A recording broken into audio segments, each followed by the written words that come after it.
com vocês na manhã de hoje. Nós sempre começamos esse seminário com um agradecimento especial ao professor doutor Clinton Woolley, que nos permitiu acesso a essas informações. Como a nossa amiga falou antes, esse seminário, na sua totalidade, tem 9 horas de duração. São 4 módulos. Infelizmente, nós vamos apresentar um deles, talvez 2. O número de perguntas é muito significativo. Antes que vocês imaginem como alguém pode aguentar tanto tempo, nós fizemos esse mesmo trabalho em São José do Rio Preto com 400 jovens durante o carnaval todo. E os 400 jovens produziram 1.278 perguntas. Como é que vai ser a mecânica do nosso seminário? Nós vamos apresentar o tema e vamos abrir para as perguntas.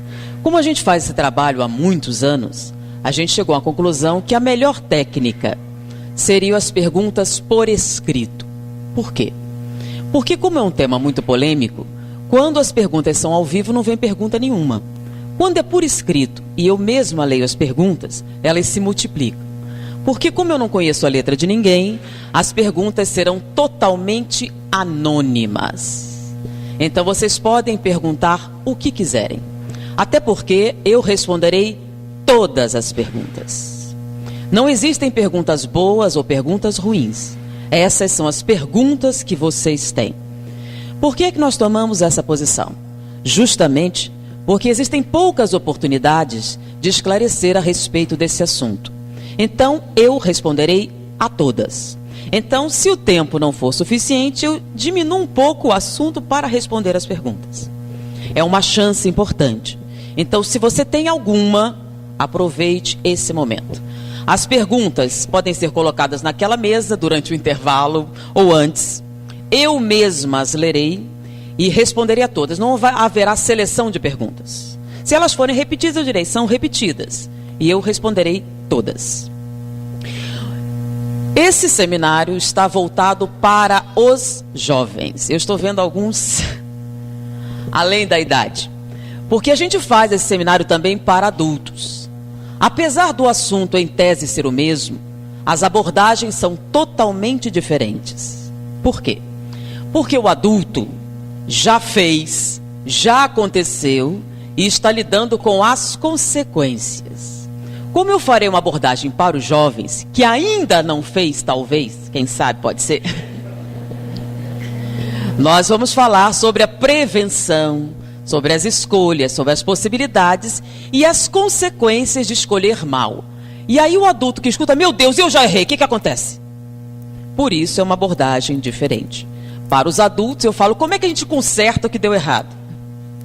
Então, por favor, perguntas a respeito do casamento, por exemplo, do adultério, não darão preferência dessa vez. Eu abordarei problemas de jovens e adolescentes. Ok? Combinado? Então, quando eu falo para adultos, aí eu foco nos problemas do casal, sobre adultério, sobre ejaculação precoce, frigidez. Mas como eu vou falar para os jovens, nós vamos abordar temas que envolvam a eles. Tudo bem? É a única seleção que eu farei. Eu pediria que quando vocês fizessem as perguntas, não precisa dizer o nome, mas coloque a idade. Tá? Então, quantos anos? E a pergunta para a gente ter uma ideia da abordagem por faixa etária. Normalmente, o nosso seminário tem 4 módulos. Por isso eu vou falar na totalidade para vocês verem que realmente a gente consegue falar bastante tempo do assunto sem que vocês se cansem, como eu costumo imaginar. O primeiro módulo, nós falamos a respeito da fisiologia da sexualidade. Não falamos de espiritismo, não falamos de religião, não falamos de moral. Fazemos uma abordagem totalmente materialista. Por quê? É o ponto de vista da ciência. O que é que a ciência fala hoje sobre a sexualidade? Nós abordamos uma pesquisa realizada por uma universidade alemã a respeito da sexualidade humana.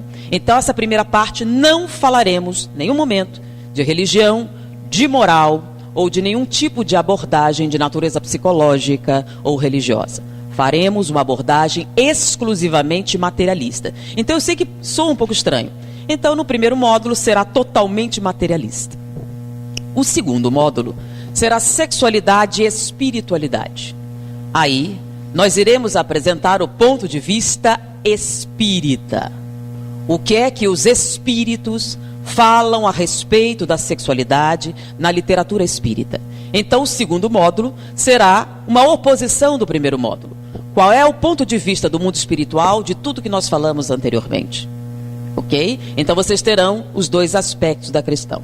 O terceiro módulo, que talvez não possamos abordar hoje, nós falamos de sexualidade e reencarnação. Casamentos de provas, de expiação, as paixões, as ligações kármicas, o passado, em que ele influencia as nossas escolhas. Então, se não for possível hoje, a gente aborda numa próxima oportunidade, vocês pressionem os organizadores. E, infelizmente, o quarto módulo, que normalmente desperta muita atenção, é a respeito das disfunções sexuais. Eu vou tentar abordar alguma coisa. Aí, quando a gente faz para jovens, a gente fala sobre namoro, práticas sexuais, métodos anticoncepcionais, gravidez na adolescência, homossexualismo, masturbação. Mas, infelizmente, como vocês viram, o tempo se torna bem escasso. E o assunto é vasto. Então, infelizmente, não poderemos agradar a todas as necessidades de informação. Mas é bom, como uma primeira experiência, a gente ver que é possível, sim, ficar um largo tempo estudando a doutrina espírita. Ok? Alguma pergunta sobre a metodologia? Bom, quanto ao papel e lápis, já está distribuído. Então, vocês podem fazer... Tem alguém para recolher as perguntas? Então, quem vai recolher as perguntas? Só para as pessoas... Essas pessoas ficarão circulando. Então, eu vou falar um módulo. Como é que eu funciono? Para não ficar tão cansativo, eu falo uns 40, 50 minutos, dou um intervalinho de 5 minutos. Não é para beber, é para ficar em pé, esticar as pernas e pensar a respeito. Aí eu falo mais um tempo e vou dar um intervalo maior. Aí vocês beber água, ir ao banheiro. E depois nós continuaremos até 1h da tarde. Tá? Então vamos fazer algumas pausas. Será uma pausa pequena e vou continuar, porque vocês já viram que o tempo é escasso. Nesse período o pessoal vai estar circulando para pegar as perguntas. A cada intervalo eu pegarei as perguntas e irei responder as que estão relacionadas ao assunto abordado. No final, as perguntas que sobrarem serão todas respondidas, dependendo da quantidade delas. Eu irei interromper a exposição e responderei a todas as perguntas. Isso é muito importante. Tá? Eu acho que a minha pergunta é boba. Não, não há perguntas bobas. Então a grande dificuldade nossa é a vergonha de não saber. Só que isso não é um problema. A vergonha é não saber e perder a chance de perguntar. Então, perguntem o que quiserem e vamos aproveitar. A primeira vez que nós fizemos um trabalho semelhante, nos convidaram para falar de sexualidade para um grupo jovem. Nós resolvemos pesquisar o assunto. Naquela época estava na moda fazer pesquisa de opinião. E nós estávamos entrando na universidade e a gente achava que sabia já muito.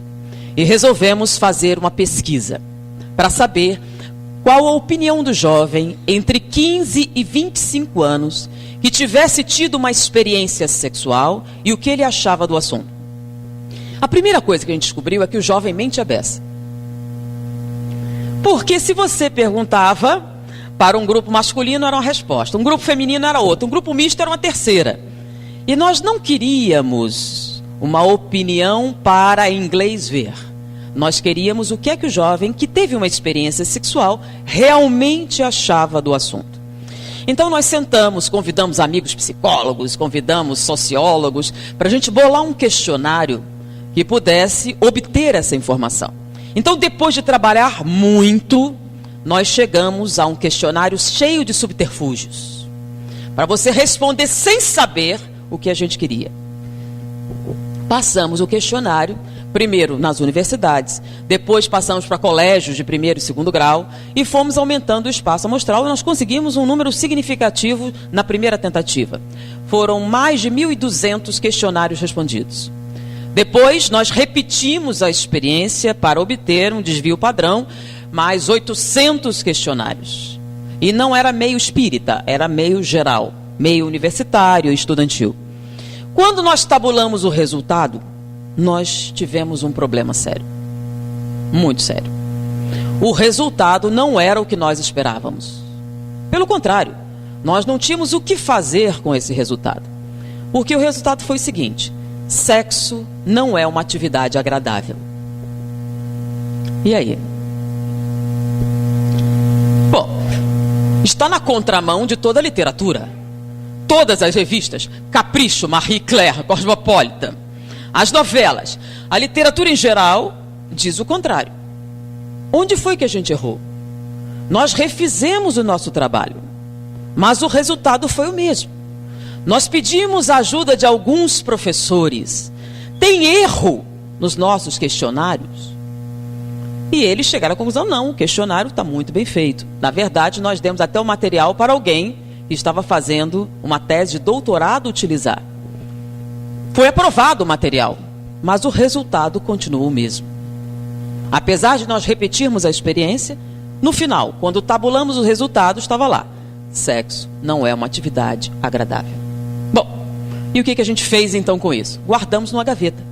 E já pensou se eu começo o seminário: olha, sexo não é bom? Vocês iam acreditar? O problema é que o resultado era aquele, mas nós não sabíamos explicar por quê. Antes da gente continuar, deixa eu ilustrar o questionário com uma pergunta que foi feita. Primeiro, as perguntas para homens e mulheres tinham que ser diferentes, porque a abordagem psicológica do homem e da mulher com relação à sexualidade é diferente. Então, escolhemos para ilustrar para vocês uma resposta dada por um jovem de 17 anos do sexo masculino. A pergunta era a seguinte: você está numa festa.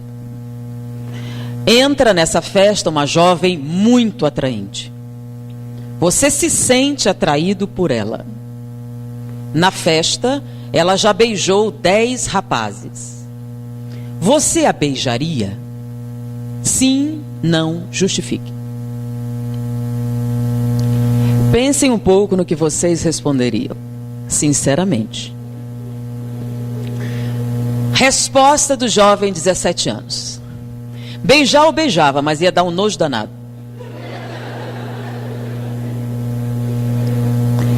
Sem querer, ele acabou de dar respostas muito importantes. Todos responderam que sim. Porque é o que se espera que um homem faça quando uma mulher se oferece, certo? Não aceitar é muito arriscado. Os outros podem colocar em dúvida a sua masculinidade, como alguns que tiveram essa experiência relataram. Então, todos aceitariam. Isso não significa necessariamente que isso é o que gostaríamos de fazer. Tanto que a resposta foi o quê? Antagônica. Beijar eu beijava, mas ia dar um nojo danado. Ora, o que é que nojo tem a ver com prazer? Na verdade, são situações totalmente antagônicas. Porque quando você sente nojo, você não está no estado de desprazer. Logo, há uma forte ambivalência com relação à sexualidade. Se um beijo, que é algo extremamente simples, pode provocar essa ambivalência, o que significa o ato sexual, que é muito mais íntimo, com trocas de fluidos muito mais intensas? Que tipo de sensação pode provocar? Então imaginem como se sente alguém que fez algo que não gostaria, algo extremamente íntimo, algo extremamente comprometedor, mas não pode verbalizar isso em público, porque se falasse, não seria considerado másculo o suficiente. Então, se a gente levar em consideração a realidade desse fato, talvez a pesquisa não seja tão estranha assim. Então, vamos iniciar a apresentação do nosso seminário. Você clica aqui, aquele sexualidade aqui.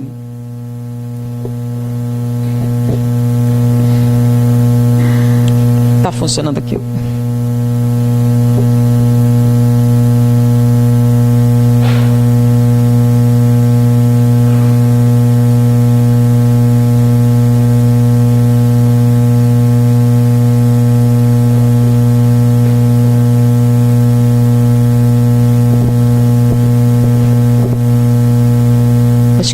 apaga aqui, fica mais...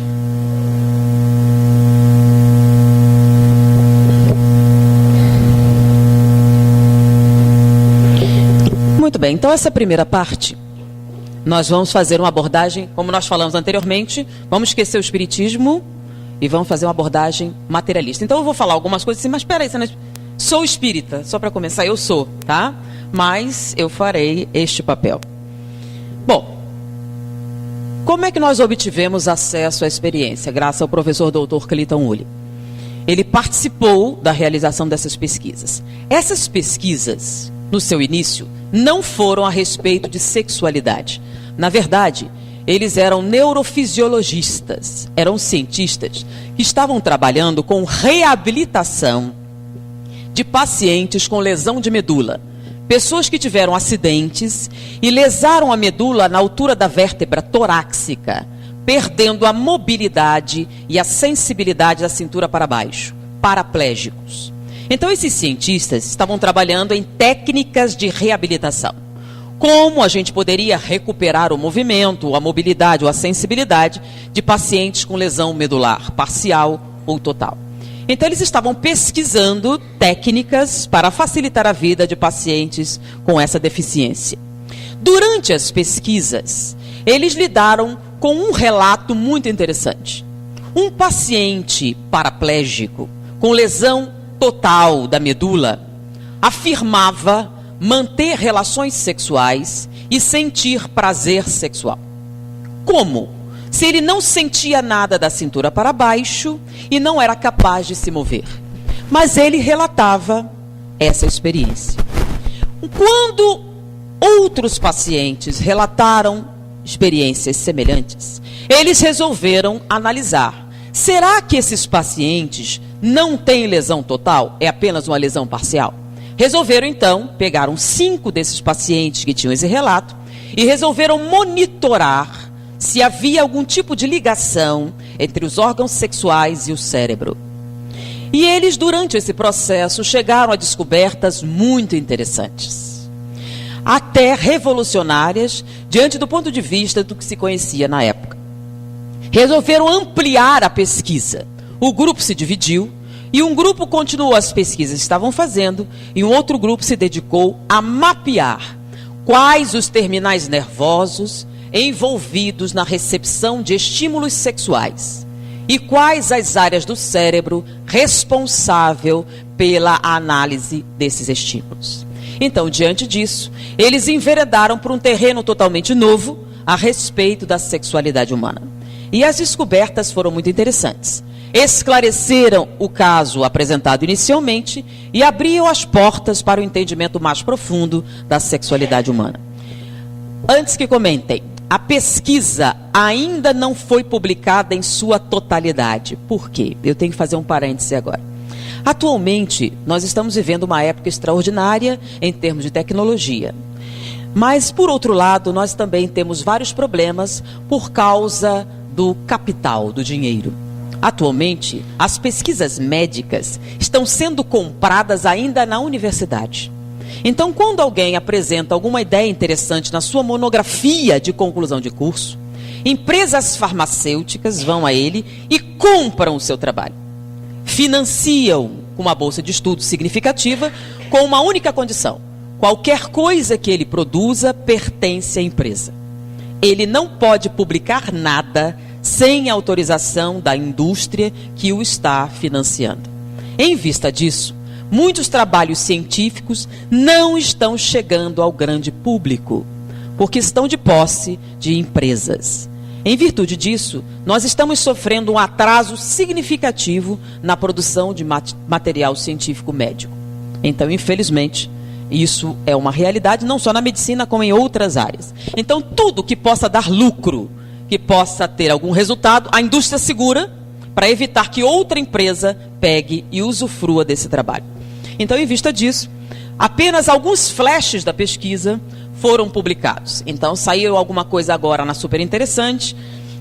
Mais adiante eu vou dizer o que é que já saiu, mas na totalidade não foi publicado ainda, porque envolve a produção de certos medicamentos, mais adiante eu vou falar a respeito, Alguns medicamentos estão baseados na pesquisa, por isso eles seguram. Como uma medicação leva mais ou menos 10 anos para ser aprovada pelo FDA, eles seguram a pesquisa e só vão publicar perto da saída do remédio. Então eles publicam e depois lançam a medicação. Então eles vão segurar o máximo possível para que outra empresa não usufrua da informação. Tá bom? Então vocês não vão achar isso escrito em nenhum lugar. Então, o primeiro módulo, fisiologia da sexualidade. Então, quando eles começaram a pesquisar, eles estavam analisando, e o primeiro passo foi dividir a função sexual. Nós analisamos várias funções orgânicas. Nós temos a respiração, nós temos a digestão, nós temos a excreção. Tudo isso foi estudado e muitos de vocês aprendem nas aulas de biologia sobre essas divisões. A função sexual normalmente não é apresentada nem nas escolas, nem nas universidades. Normalmente o que se apresenta é a função reprodutiva. Então fala sobre a gametogênese, fala sobre a embriogênese, mas sobre a função sexual se fala muito pouco. Em vista disso, a desinformação é muito grande. E ao contrário do que as pessoas imaginam, nem os médicos aprendem sobre isso. Porque na faculdade de medicina, nós temos 3 disciplinas que ligam diretamente com os órgãos que são usados na função sexual. É a ginecologia, é a urologia e a obstetrícia. Por incrível que pareça, nessas 3 disciplinas, a função sexual é muito pouco estudada, a não ser na sua anatomia. Porque se não fosse assim, os médicos seriam os melhores amantes do mundo, não é verdade? E é isso que acontece?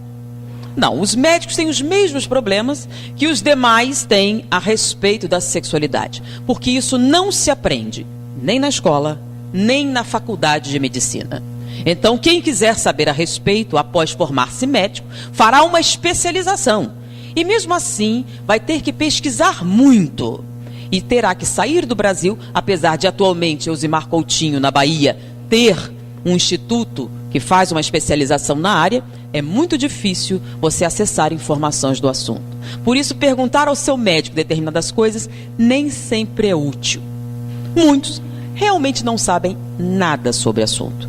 E muitas informações que eles dão para você, eles tiraram da revista Marie Claire. Por incrível que pareça, é verdade. Então, a primeira coisa que os cientistas fizeram foi analisar a função sexual e eles a dividiram em 4 fases. A primeira fase é a fase de excitação. É a preparação dos órgãos sexuais para o ato sexual. É a ereção masculina e a lubrificação feminina. Então, a fase de excitação é presente tanto no homem como na mulher. Então, a ereção masculina e a lubrificação feminina. A segunda fase do ato sexual é a fase de platô, que é o ato sexual propriamente dito, é a conjunção carnal. Esses nomes todos que as pessoas usam para não dizer o fato que é a relação, a ligação entre o órgão sexual masculino e o órgão sexual feminino. Fase de orgasmo e a fase do prazer sexual. Só aí nós já temos nosso primeiro problema, não é verdade? Qual é o problema que nós observamos nessa divisão? Nós sempre ouvimos falar que orgasmo e prazer eram o quê? A mesma coisa. Que orgasmo era sinônimo de prazer. Então, nessa divisão, nós temos o primeiro problema. Logo que começou, nós temos um problema. Orgasmo e prazer não são a mesma coisa. Por quê?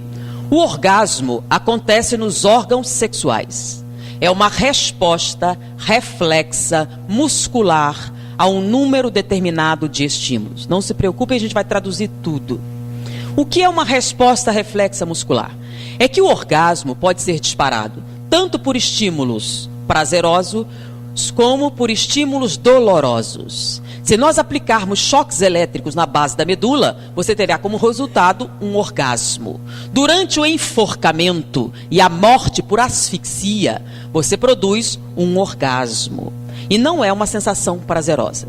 Então, as pessoas enforcadas, que morreram enforcadas, e na Inglaterra era a forma de execução usual, chamou a atenção o fato disso acontecer. Por isso passaram a ensacar os condenados para que a população não fosse exposta a essa situação. Então acontecia sempre. Por quê? É uma resposta reflexa muscular. Esse tipo de tortura era muito popular nos porões da ditadura, porque além de ser extremamente dolorosa, era profundamente humilhante. Porque após o episódio, então você gostou? Vamos continuar. Então, estímulos extremamente dolorosos também podem disparar o reflexo do orgasmo. Inclusive, se nós pegarmos um cadáver recente, antes do advento do rigor mortis, se estimularmos órgãos genitais, podemos obter um orgasmo. E eu pergunto, que prazer se obtém nisso? Nenhum, porque já está morto. De maneira que o orgasmo é uma situação muscular local independente do prazer. Então ele pode ou não ser acompanhado de prazer sexual. Enquanto que o prazer acontece no cérebro. Então, se acontecem em lugares diferentes e não são mutuamente includentes, não podem ser a mesma coisa. Orgasmo é uma resposta local e o prazer acontece no cérebro. Então, durante o processo de análise da função sexual, eles mapearam os terminais nervosos responsáveis pela recepção de estímulos sexuais e qual a área do cérebro envolvida na recepção desses estímulos. E a área é essa daqui, conhecida como área septal. Ela faz parte do sistema límbico. A área septal é também conhecida como centro do prazer. O nome objetivo é circuito de Papez, vulgarmente conhecido como centro do prazer. Por que centro do prazer? Porque todo o prazer que o ser humano sente quando esta área cerebral é estimulada. Por exemplo, comer é um prazer? Tem certeza? E se eu oferecer para vocês um prato de fígado cru? Continua sendo um prazer? Logo, comer pode ou não ser um prazer, apesar de necessidade. Se você estiver necessitando de alimentos, fígado cru também serve. Porém, não provocará o prazer que nós usualmente temos. Quando é que um ato é prazeroso? Quando esta área cerebral está em atividade. Então, quando você está comendo e esta área é ativada, você entende esse ato como prazeroso. Mas se estiverem obrigando você a comer brócolis e você não gosta, apesar de estar comendo, esta área não estará ativada. Assim como música pode ou não ser um prazer. Por exemplo, tem gente que adora ópera. Será um prazer. Tem outras pessoas que dizem que aquilo são gritos sem sentido.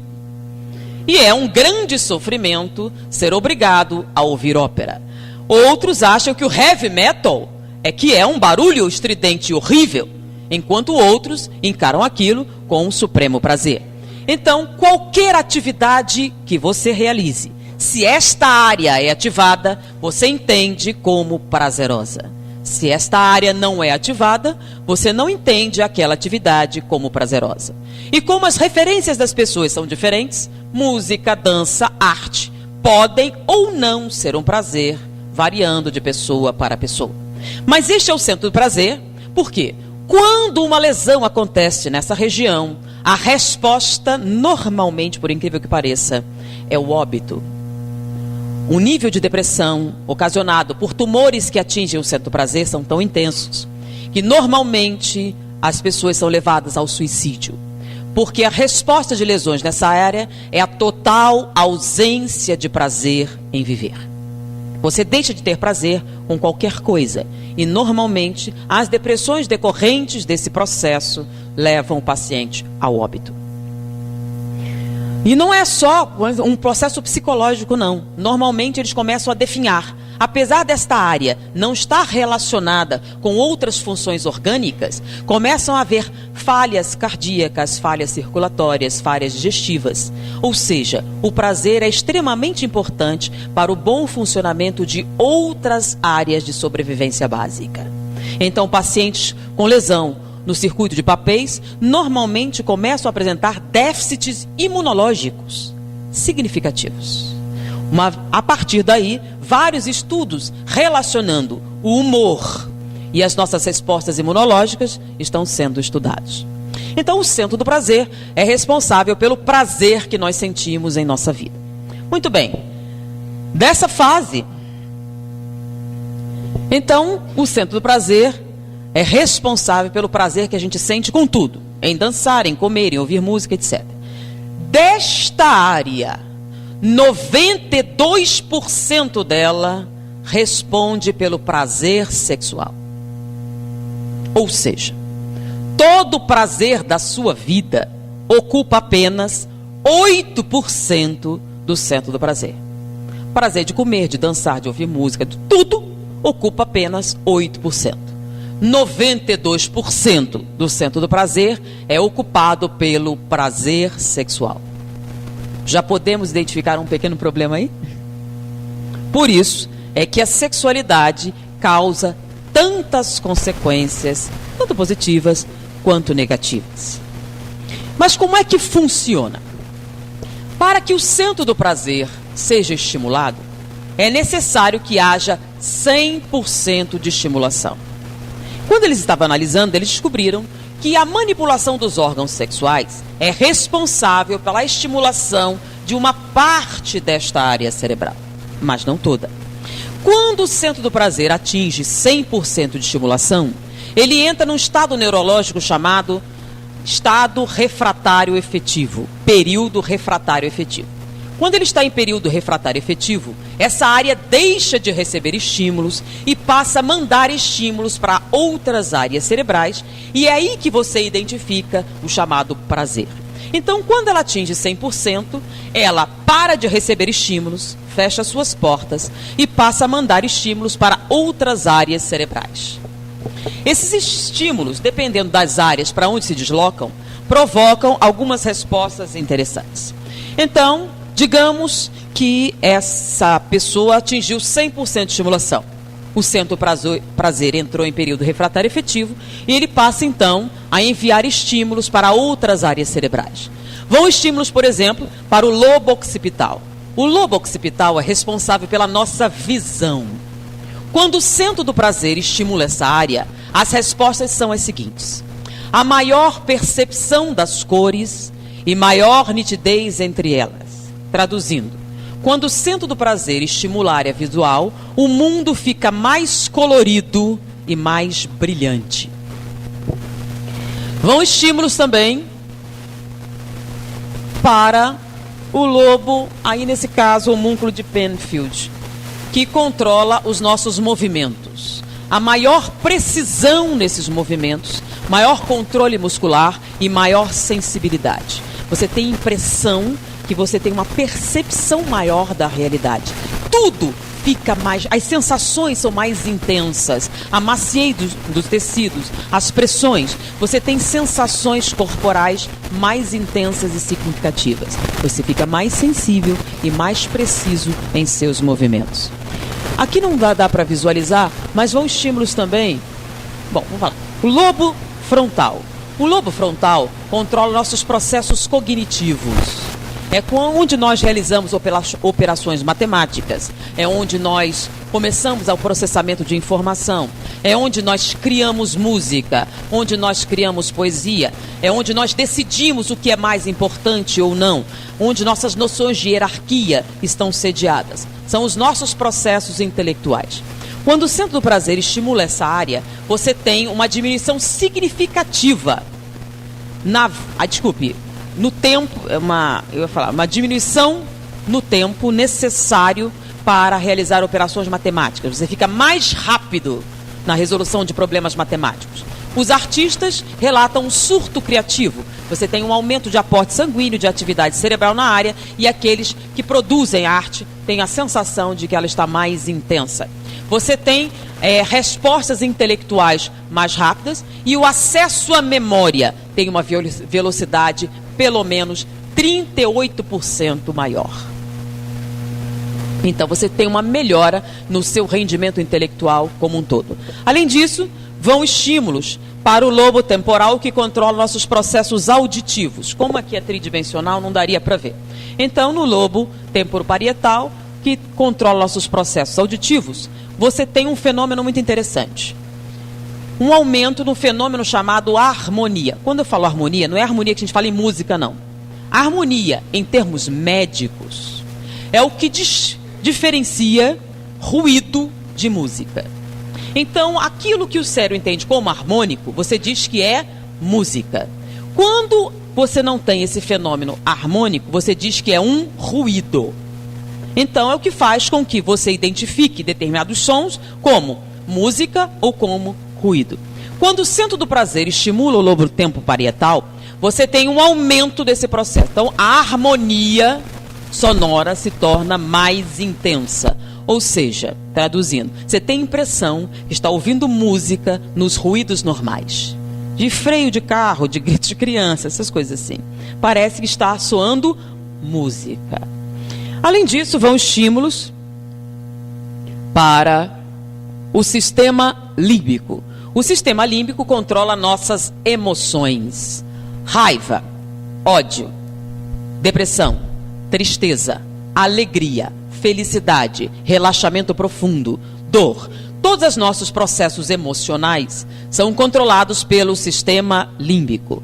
Quando o centro do prazer estimula essa área, nós temos como relato diminuição da depressão, diminuição da angústia, diminuição da mágoa, diminuição da tristeza, sensações de felicidade, alegria e relaxamento profundo. Além da diminuição da dor. Além disso, vão estímulos também para o tálamo, hipotálamo e tronco cerebral. Tálamo, hipotálamo e tronco cerebral controlam nossos processos neurovegetativos, controla a sua respiração, seus batimentos cardíacos, o metabolismo renal, hepático, as funções circulatórias, todos os processos que permitem a sua vida orgânica. Com isso, quando o centro do prazer estimula essa área, relatos de melhora no desempenho orgânico em geral, é como um curto-circuito que reseta a máquina e neutraliza uma série de transtornos, principalmente transtornos circulatórios, transtorno da pressão, transtornos metabólicos, dando uma reciclagem no sistema. Até agora, eu acho que eu não disse nenhuma novidade. Todo mundo sempre ouviu falar que sexo era bom à beça, né? Eu só estou demonstrando cientificamente. Quando há 100% de estimulação do circuito de papéis, nós temos como um curto-circuito cerebral. E melhora de rendimento em todas as áreas. O mundo fica mais colorido, mais brilhante, você tem a sensação que ouve música, fica mais inteligente, mais alegre, mais feliz, joga futebol melhor, faz tudo o que você quiser de maneira melhor, com desempenho mais significativo. Porém, isso só, e somente só, exclusivamente, vou repetir muitas vezes, só acontece quando há 100% de estimulação do circuito de papéis. Repetindo, isso só acontece, só, e somente só, acontece quando há 100% de estimulação do circuito de papéis. Só quando o centro do prazer entra em período refratário efetivo é que essas setinhas todas acontecem. Sem isso, sem 100% de estimulação do circuito de papéis, o mundo fica mais colorido, mais brilhante? Não. Você ouve música? Não. Você fica mais inteligente? Não. Você melhora seu desempenho orgânico? Não. Ah? Isso só acontece quando há 100%. E se for 99%? Não. 87%? Não. 50%? Não. Ficou claro isso? Ficou ou não ficou? Só aprendi. E 99,9%? Não. Só acontece quando há 100%. Tá? Se houver 100% de estimulação do circuito de papéis, aí tudo isso aqui que vocês homens ouvem nos poemas de Ovídio, de Homero, né, de Vinícius de Moraes, aquele derramar de romance acontece. Se não houver 100%, nada disso é real. Tudo bem? Posso seguir adiante? Ficou claro isso aqui? Olha só. Não é nem pergunta. Se alguém não entendeu isso que eu falei, levanta o braço. Se eu não entendi o que você está dizendo, pode perguntar aqui, porque isso aqui é muito importante para a gente seguir adiante. Todo mundo entendeu isso aqui? Alguém? Eu não entendi o que você está falando. A gente repete. Tá? Que hoje, vocês são a clientela. Vocês decidem. Tudo bem? Podemos seguir? Alguma dúvida aqui nesse pedaço?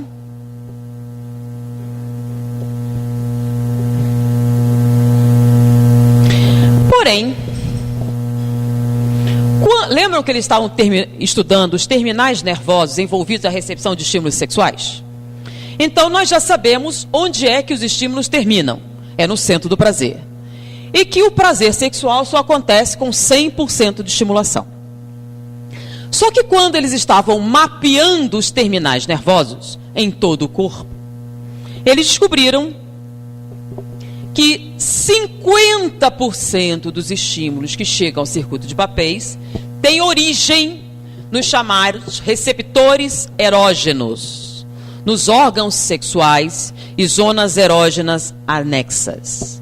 E que esses estímulos são apenas 50% dos estímulos sexuais. Bom, então se todas as áreas forem estimuladas, nós teremos apenas 50% dos estímulos necessários para disparar o prazer sexual. Ou seja, com 50% de estímulos, o prazer sexual acontece? Sim ou não?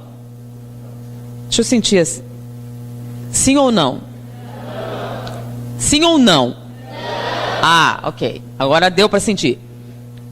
Então, apenas 50% de estímulos não são suficientes para disparar o prazer sexual, mas são suficientes para disparar o orgasmo.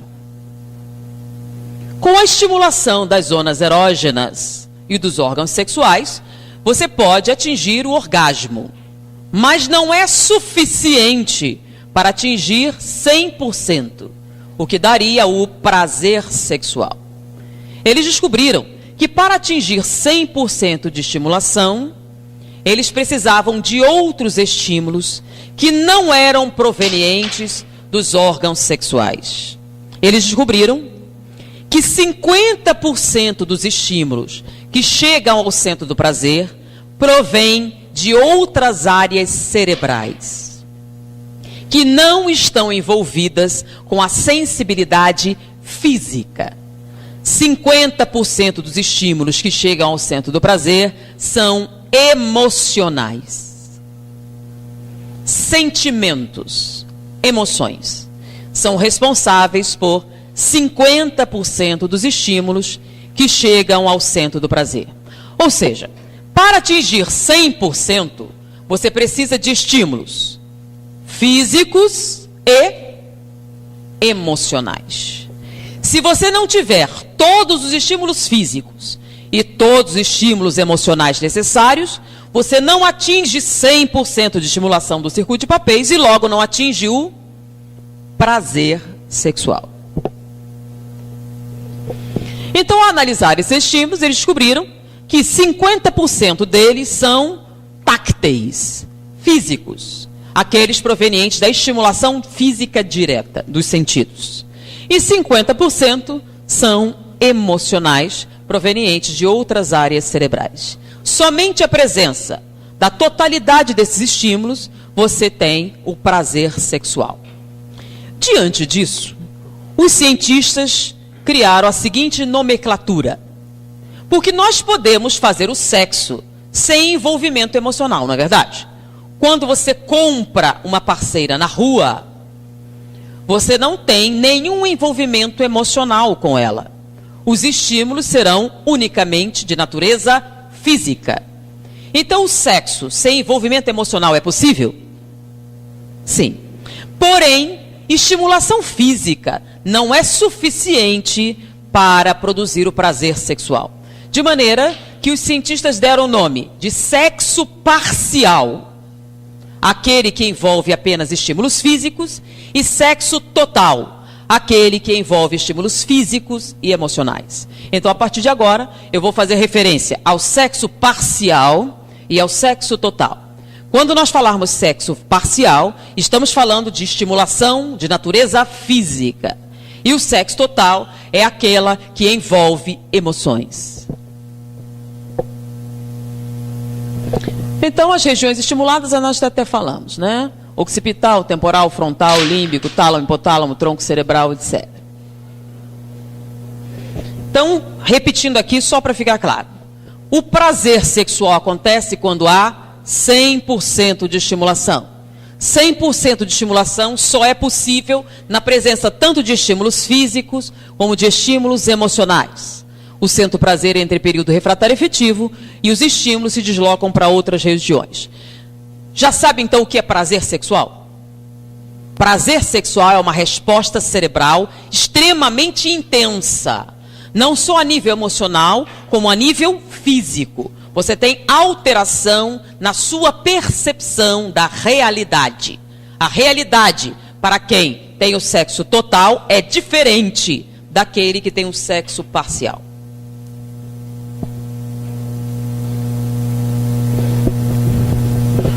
Até aqui foi claro? Então eu vou entrar numa outra fase. Durante o processo, eles estavam analisando, fazendo uma comparação entre o ritmo cardíaco e a atividade sexual. Eles fizeram um gráfico. Na parte de baixo, nós temos o tempo.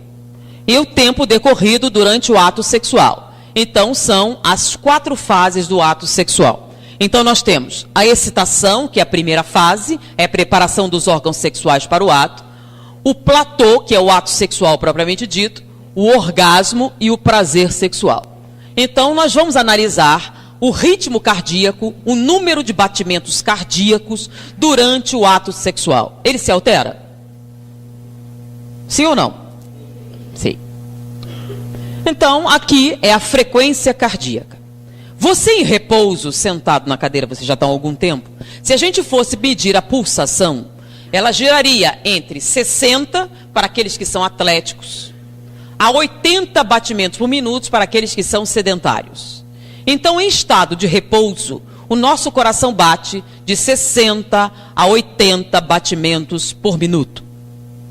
Durante o ato sexual, nós temos o aumento da nossa frequência cardíaca. Por quê? Porque nós liberamos no sistema adrenalina e algumas outras substâncias tensionantes. Então, toda vez que o estímulo sexual, não só com outros estímulos, mas um estímulo sexual é liberado, nós liberamos uma série de substâncias, inclusive neurotransmissores, que têm uma ação excitatória no nosso sistema nervoso. E nisso, o ritmo cardíaco aumenta, na seguinte proporção. Então, você sai de 60 a 80 batimentos para 120, 150 batimentos por minuto durante a fase de excitação. Durante a fase de platô, por isso chama platô, porque ela faz uma curva um pouco menor, você sai de 120, 180 batimentos por minuto, de 150 batimentos por minuto e pode atingir 180 a 200 batimentos por minuto. Durante a fase do orgasmo, que eles chamam de pico do orgasmo, vocês vão entender aqui por quê. Há um recrudescimento desses batimentos. Ele pode atingir 220, 240 batimentos por minuto. Tá? Durante a fase de orgasmo. Por isso, vocês já ouviram falar que tem muita gente que morre nessa hora, né? Bem, se você tiver alguma deficiência cardíaca, entupimento das coronárias, 240 batimentos por minuto, podem ser mais do que você pode suportar, e é comum vocês ouvirem infarto agudo do miocárdio nessa hora. Mas todo mundo morre nessa hora? Sim ou não? Não, senão vocês não estariam todos aqui, não é verdade? Por que não? Porque lembram que nós falamos sobre os estímulos que vão do tálamo, hipotálamo e tronco cerebral do centro do prazer? Sensações de relaxamento profundo, calma, tranquilidade. Vão estímulos também para a área que controla ativamente os batimentos cardíacos. Então, quando o centro do prazer estimula o centro cardíaco, nós temos esta curva. Os batimentos cardíacos retornam à fase de repouso. Então, de 220 a 240 batimentos por minuto, quando o centro do prazer estimula o centro cardíaco, reduz-se para 60 a 80 batimentos por minuto, e isso ocorre nesta curva de tempo, está vendo aqui? Então, o tempo em que os batimentos retornam à normalidade é menor menor do que o tempo que leva a atingir esse pico. Acompanharam isso? Quem não entendeu, levanta o braço, que aí eu repito devagarzinho. Alguém não entendeu esse gráfico? Então aqui é a velocidade que o coração bate durante o ato sexual. Então essa aqui é a curva completa do ato sexual com as suas 4 fases. Então, excitação, platô, orgasmo e prazer. Mas esse desenho só acontece quando? Quando há o quê? Prazer. Quando há 100% de estimulação do centro do prazer. Se não houver 100% de estimulação, o que é que não acontece?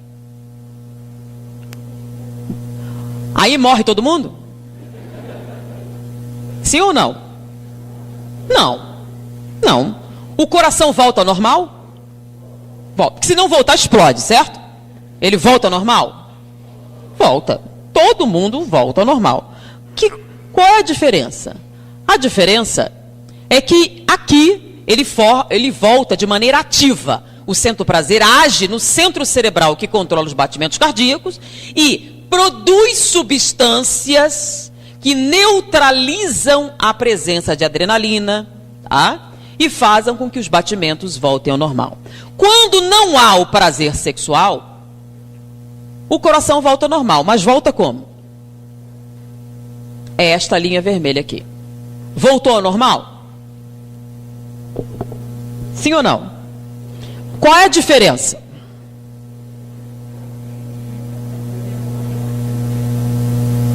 Um tempo maior. Quanto tempo? Com o prazer sexual, você tem esse período de tempo. Sem o prazer sexual, você tem este período de tempo, que é 5 vezes maior do que com o prazer sexual. Por que o coração volta ao normal? Porque quando você joga essa quantidade de adrenalina no sistema, o rim e o fígado vão degradá-la. Então, à medida que a filtragem acontece, você vai retirando essa adrenalina do sistema e o coração vai voltando à normalidade. Porém, essa filtragem sanguínea tem um tempo. É o tempo da degradação passiva dessas substâncias, que faz com que o tempo decorrido seja 5 vezes maior. Enquanto que aqui, o processo é ativo. Entenderam essa diferença? Bom, mas o que significa 240 batimentos quando você tem 15 anos? É um problema? Você pega a bicicleta, dá uma corrida, 240. Você sobe a escada e nem ofega, não é não? Com 40 já muda, não é não? Com 40, subiu uma escada depressa. Ou seja, se você começou sua atividade sexual com 15 anos e a prática é o sexo parcial, qual é o problema com 240 batimentos por minuto? Nenhum problema. Nada. Mas se você tem 50 anos, é a mesma coisa? Começaram a perceber a diferença? Vamos trocar aqui os batimentos cardíacos pela pressão arterial, ou pelo ritmo respiratório, ou pela curva metabólica, ou pela curva de filtragem renal, ou pela velocidade de contração muscular, ou por qualquer outra função orgânica que esteja acontecendo nesse momento. O que é que nós vamos encontrar? Nós vamos encontrar o mesmo desenho que nós encontramos no ritmo cardíaco. Com a diferença apenas que a curva é mais chatinha ou mais acentuada, mas o desenho é sempre o mesmo. De tal maneira interessante isso aconteceu, que eles chamaram essa curva de gráfico do estresse biológico causado pelo ato sexual. E eles chegaram à conclusão que a pressão biológica do ato sexual é semelhante à de uma corrida de 7 quilômetros. Pausa. Não é que o ato sexual é igual a correr 7 quilômetros, não é isso. A pressão biológica a que você submete o organismo durante o ato sexual é semelhante à pressão biológica que você submete o organismo durante uma corrida de 7 quilômetros. Ok? Só que tem um detalhe, uma corrida de 7 quilômetros tem pressão biológica, mas tem também as vantagens da atividade física. O sexo tem a pressão biológica sem essas vantagens. Tá? Em vista disso, se você iniciar sua atividade sexual com o sexo parcial em torno de 15 anos, o que é sexo parcial mesmo? É o sexo sem envolvimento emocional. Então, se você começar com 15 anos, aos 40 anos, você terá 30% a mais de chances de infarto agudo do miocárdio. Você terá 33% a mais de chances de acidentes vasculares cerebrais. Você terá de 12% a 30% a mais de chance de falência múltipla dos órgãos. Você terá...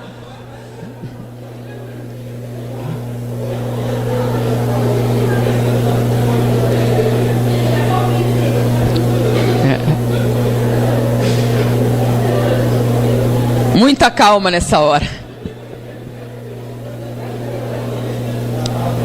Calma, ainda não terminei.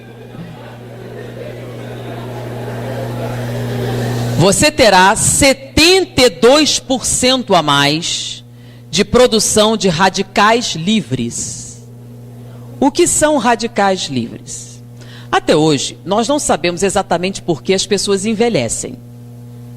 Porque quando a gente analisa o DNA, se nós não envelhecêssemos, como acontece, nós poderíamos viver até 200 anos. Porque o nosso DNA suporta isso. Porém, o problema é que a gente não chega a 200 anos porque acontece o envelhecimento. As células começam a se multiplicar menos, começam a falhar os sistemas, começa a diminuir a reposição celular, mas não se sabe por quê.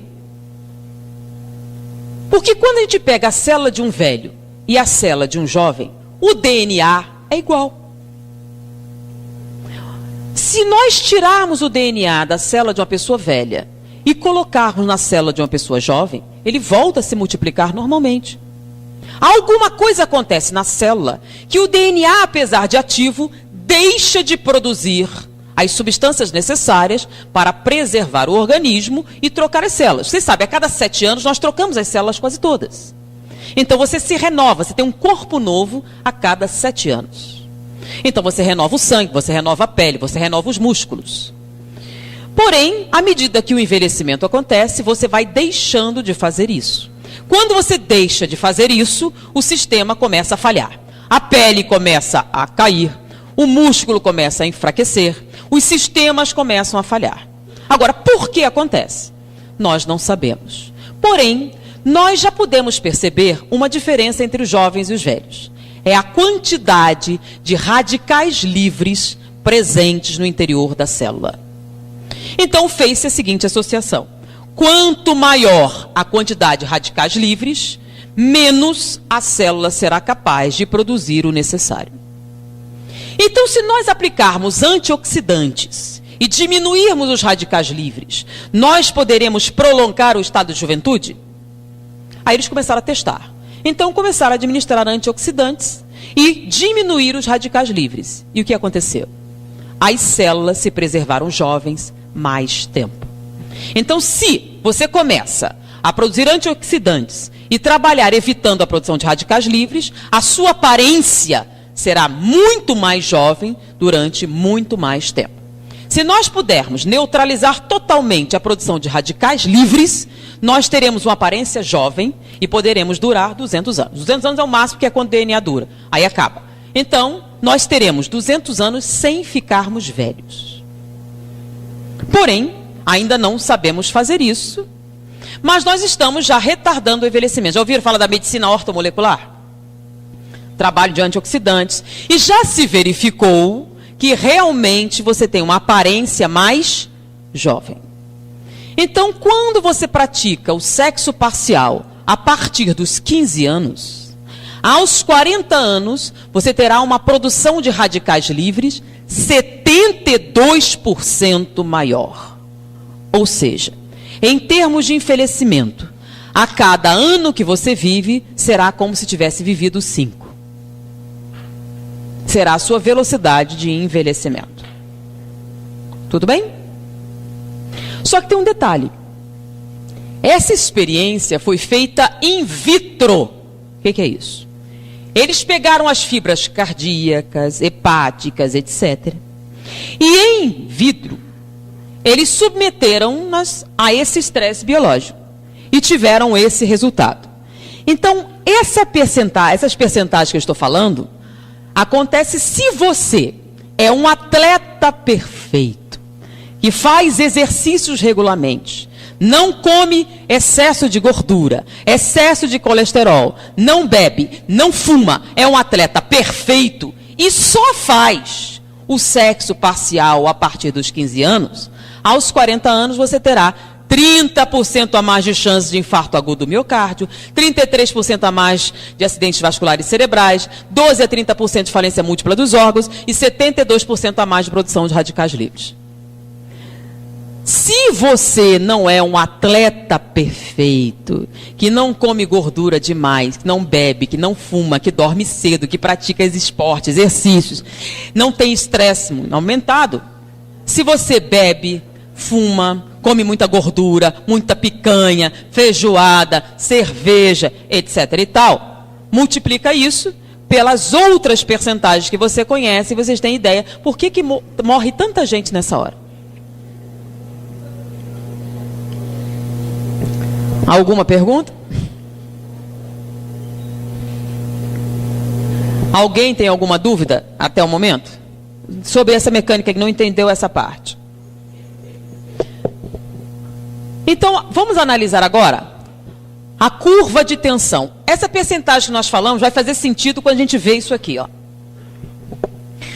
Todo desejo, toda vez que você deseja alguma coisa, por exemplo, fome. A fome é uma sensação agradável? Então, você está precisando de nutrientes. E quando o corpo sente que precisa de nutrientes, ele dispara uma série de substâncias que causam aquele mal-estar. Esse mal-estar, você entende, fome. E ela pressiona você a agir para adquirir os nutrientes necessários. Quando você começa a agir, as substâncias diminuem e você se tranquiliza. E a fome desaparece. Mas a fome não é uma sensação agradável. Eles fazem isso justamente para que o ato de comer seja algo importante. Você não deixe de comer para produzir os nutrientes. Tudo bem? Então, você está com fome, aquela sensação ruim, aí você come e a sensação passa. O nome disso é tensão, níveis de tensão. O desejo sexual funciona da mesma maneira. Então, você tem um estímulo sexual. Esse estímulo sexual você estava em tensão zero, e durante a presença do estímulo sexual, você está em estado de tensão sexual. E aí você tem um relacionamento sexual total, 100% de estimulação. O que acontece com a tensão sexual após 100% de estimulação? Desaparece. E você tem tensão zero. Ok? Essa é a curva normal de excitação sexual. Porém, quando você pratica o sexo parcial, ou seja, não há 100% de estimulação do circuito de papéis, no final do ato sexual, você tem relaxamento? Sim ou não? Sim ou não? Tem. Se não tivesse, ninguém achava tão bom. O relaxamento é aquele proveniente... O orgasmo relaxa? Sim ou não? Sim. O orgasmo é agradável? É. Quando o estímulo é prazeroso. Então, durante um estímulo prazeroso, o orgasmo é uma sensação agradável? Sim. Mas não é o prazer sexual. Então, relaxa. Ou seja, a tensão sexual diminui. Porém, sem os estímulos cerebrais para o sistema límbico, o relaxamento não é total. Então sobra o que os cientistas chamaram de tensão residual. Então o orgasmo relaxa, mas sobra a tensão residual. O problema da tensão residual é que essa tensão é tensão sexual. Então logo após a prática do ato sexual, a tensão sexual ainda continua existindo. o que faz com que disparar um outro processo sexual seja muito mais rápido e fácil. Então você usou o sexo parcial. Então aqui é o sexo total. Você tem a tensão sexual, o estímulo sexual e o final, a ausência de estímulo sexual. Essa aqui é a curva do sexo parcial. Você tem o estímulo sexual, você tem o sexo parcial com o orgasmo e você tem a redução da tensão. Porém, nós temos aqui um nível de tensão residual. Acontece que a tensão residual são substâncias circulantes. E se elas não forem eliminadas a tempo, elas irão somar-se a um novo estímulo sexual. Então surge um novo estímulo sexual. O que acontece? A tensão residual se soma à nova tensão sexual. O que acontece com o seu nível de tensão sexual? Aumenta. Aí você tem um novo ato sexual parcial. O que acontece com a tensão residual? Só que essa pessoa aqui, que acabou de praticar o sexo parcial, está num nível de tensão igual ao da pessoa normal. Então ele acabou de praticar o ato sexual, mas a sua tensão continua tão intensa quanto na pessoa normal. Aí ela tem um novo ato sexual. O que acontece com a tensão?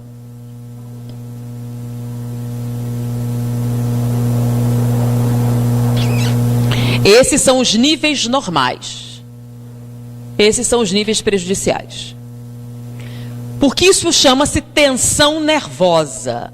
Você está no estado de tensão permanente. E essa tensão permanente, ao longo do tempo, começa a afetar o quê? Coração, rins, metabolismo, pulmão. Por isso que quando você chega aos 40 anos, você começa a ter aquelas percentagens de déficit no funcionamento orgânico. Então existem pessoas que vivem neste nível de tensão sexual. Normalmente são pessoas incapazes de estabelecer relações de amizade, porque qualquer contato é um convite sexual. Basta apertar a mão que a pessoa se excita sexualmente. Sim. Estou inventando? Já ouviram falar? Basta usar saias. Estou inventando ou não? Tem pessoas que estão em estado de tensão sexual permanente. Elas não podem estabelecer relações de amizade com o sexo oposto, porque o nível de tensão dela é tão alto que basta ela olhar alguém, ela transforma aquilo num ato sexual. Todas as relações humanas são sexuais? Sim ou não? Existem outros tipos de relação? O que isso produz nas relações sociais? Vamos imaginar. Imagine que você é um homem que está nesse estado de tensão sexual, certo? Você não pode ter amigas mulheres. Você não tem. Não existe relação de fraternidade ou de amizade, porque todas são potencialmente parceiras sexuais, devido ao seu estado de tensão. Isso faz com que seu contato com o sexo oposto seja muito complicado. Se você tem 20 anos, talvez você não pense nisso como um problema. Mas se você tiver 50 anos e tiver uma filha de 12, aí começa a ser um problema.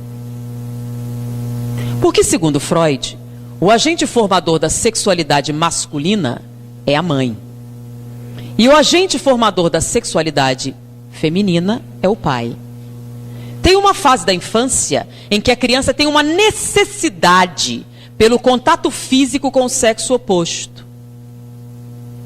É muito comum os homens terem mãe, não é? Como é que a mãe trata os seus filhos do sexo masculino? Vem cá, meu bebê, né? Mesmo que ele tenha 50 anos e barba na cara, é ou não é? Se ele deixar, ela põe no colo, põe ou não põe? E isso é um problema? É estranho ou a gente está acostumado?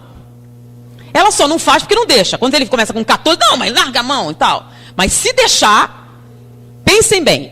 Se vocês deixarem, mamãe põe no colo? Põe, certo? E tem algum problema nisso? Então, normalmente os homens têm mãe. As mulheres têm pai?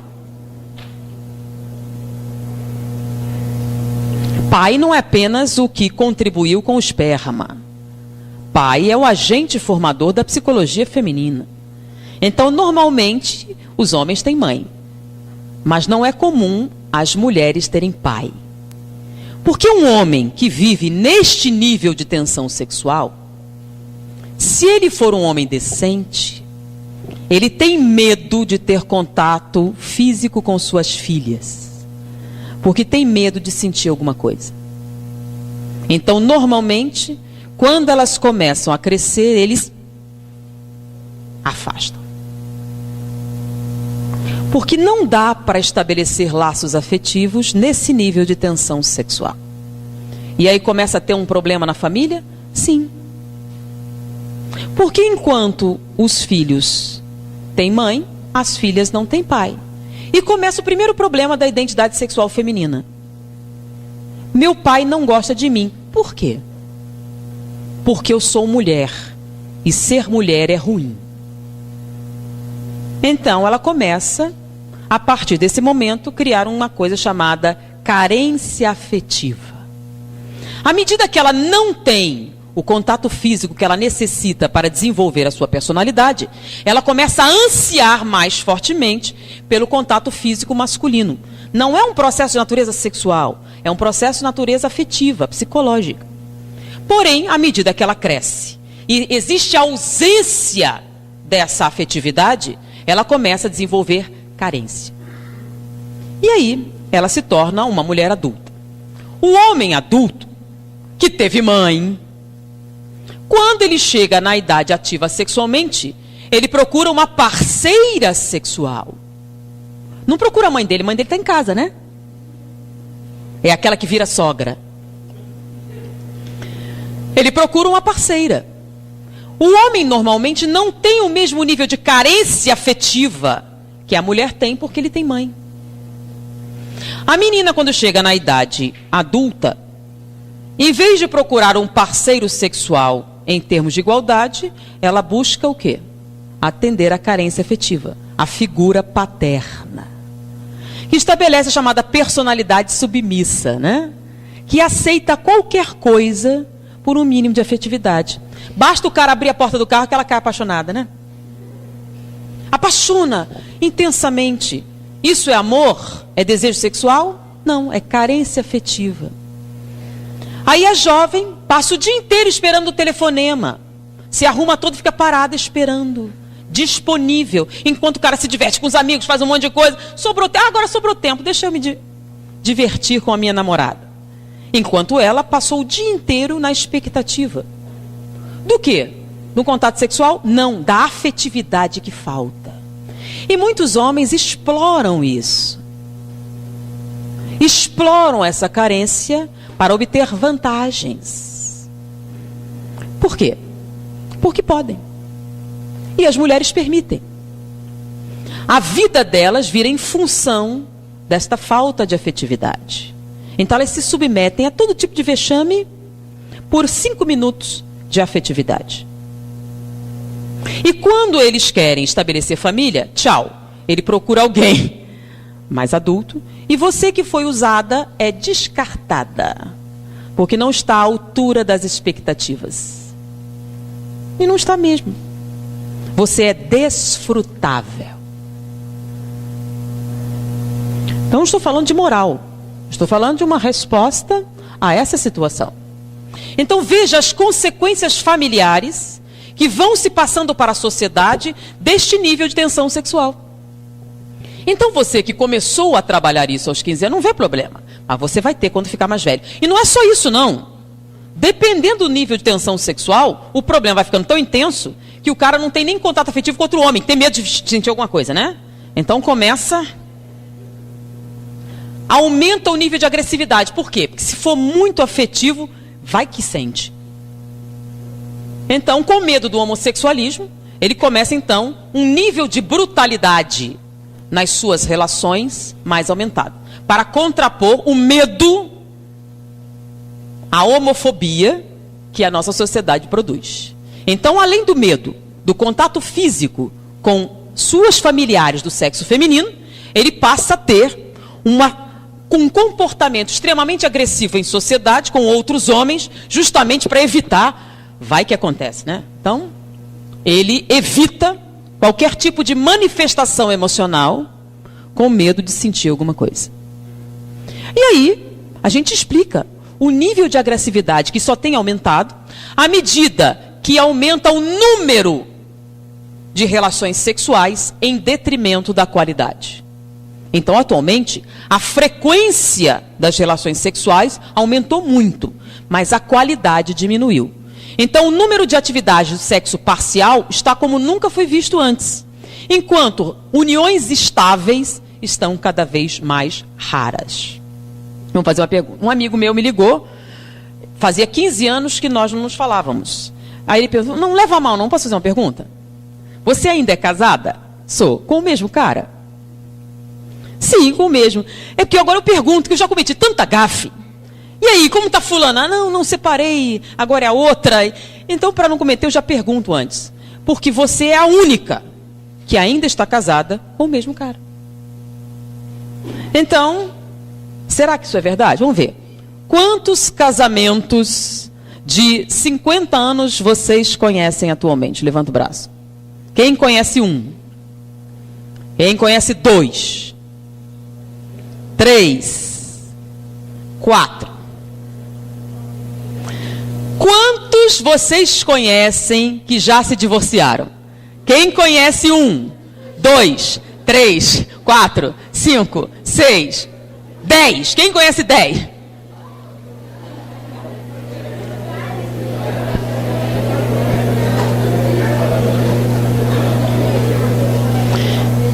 Quem conhece, quem já se casou 3 vezes? Levanta o braço. Ai. Antigamente era altamente incomum. Hoje é perfeitamente natural. 4. Estou procurando a alma gêmea. E toca que procura. Nesse nível de tensão, estabelecer relações sociais se torna muito complicado. Então se reúne um grupo de homens nesse nível de tensão, qual é o assunto da conversa?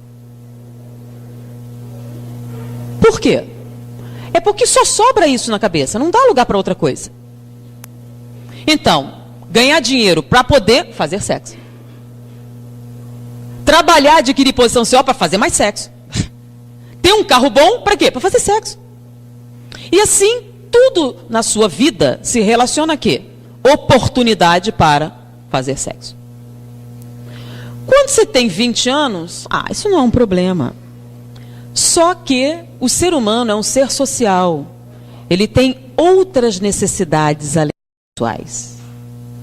Afetividade, aceitação, identidade emocional. Uma série de coisas que começam a faltar. À medida que cresce o número de relacionamentos em detrimento da qualidade, Viktor Frankl, que era um psicoterapeuta muito importante, é o pai da logoterapia, disse que no futuro a causa dos transtornos mentais não seria mais a repressão sexual, seria a falta de um sentido para a vida, em virtude da coisificação do ser humano. À medida que se multiplicam os relacionamentos vazios, você começa a encarar o outro como uma coisa. Se ele é uma coisa, coisas não têm sentimentos.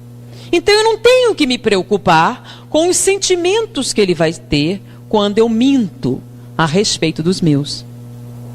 Se o outro é uma coisa, porque se comporta como uma coisa, porque aceita ser tratado como uma coisa, eu não tenho responsabilidade pelos seus sentimentos.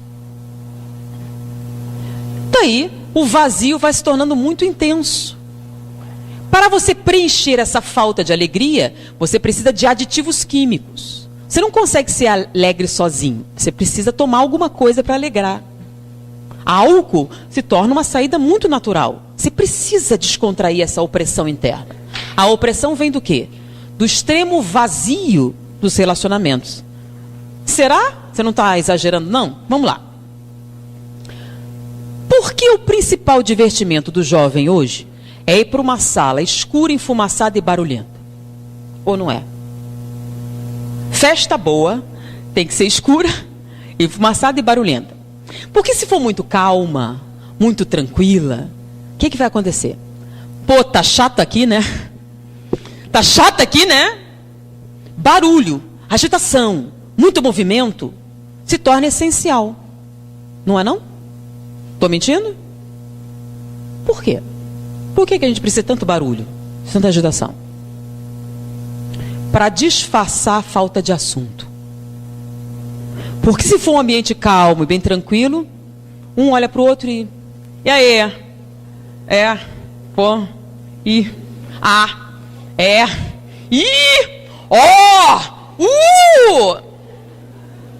e só fica no A/E/O/U, né? Tô inventando muito? Tem até piada ali, né? E aí, e tal. E tem gente que passa a noite assim, no A/E/O/U. Não usa nem sílaba. Não tem. Vai falar o quê? Depois a gente conhece aqui 13 anos. Você vai perguntar o que a pessoa sente? Que tipo de música ela gosta? Que tipo de trabalho ela faz? Como é a pessoa? O que ela tem de interessante? Sua personalidade? Não dá tempo. É muito barulho. Não dá para conversar. Como não dá para conversar, o que você faz? Beija na boca. Porque se está muito barulhento, muito agitado, você vai fazer o quê? Beija na boca. Então você substitui um relacionamento verbal por um relacionamento físico. Não é? Você chega perto, oi, tudo bem? E a garra vai atrás da pilastra. É ou não é? Falando sério. Vocês que dizem. Não é assim? Qual a diferença entre ficar e namorar? Tem? Tem. Quem já ficou, levanta o braço. Fala a verdade. Verdade, gente. Verdade é uma virtude.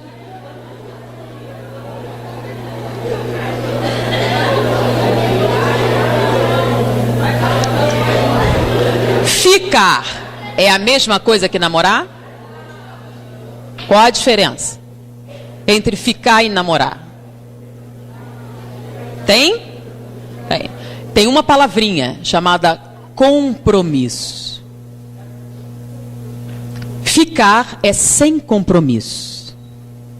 Ou seja, deixa eu usar você sem compromisso. Quando tem 13 anos, para algumas coisas. Mas hoje em dia, né? Eu vou falar 15, mas é bem menos. Não é só beijo na boca. É tudo que for possível. Sem compromisso. Eu não me importo com o que você sente. Eu não me importo com o que você deseja. Eu não me importo com seus sentimentos. Eu não me importo se você tem pai, mãe, tia, avó, se você ama alguém, se você é amada por alguém. Eu não ligo a mínima. Eu quero passar a mão em você onde for possível para contar para os meus amigos.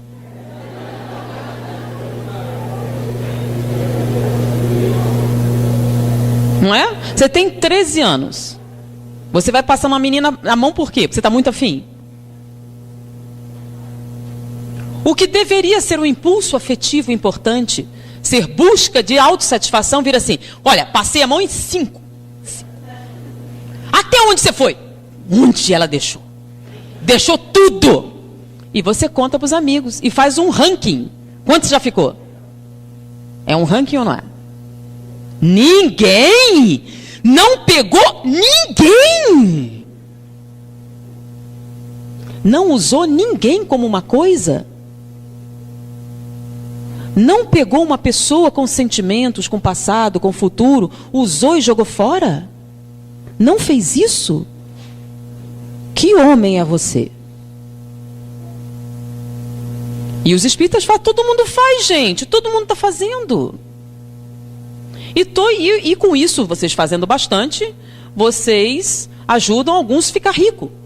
Por quê? Você paga R$80 a hora no psicólogo para dizer assim, estou sentindo uma coisa. O quê? Uma coisa. O quê? Uma coisa ruim. O que é uma coisa ruim? Eu não sei explicar. Como ele não sabe falar, não sabe explicar, não é capaz de se relacionar, ele se droga e se mata. E quantos amigos seus vocês conhecem que já fizeram isso? São poucos? Você se alcoolizar com 13 anos de idade, Você vai chegar aos 30?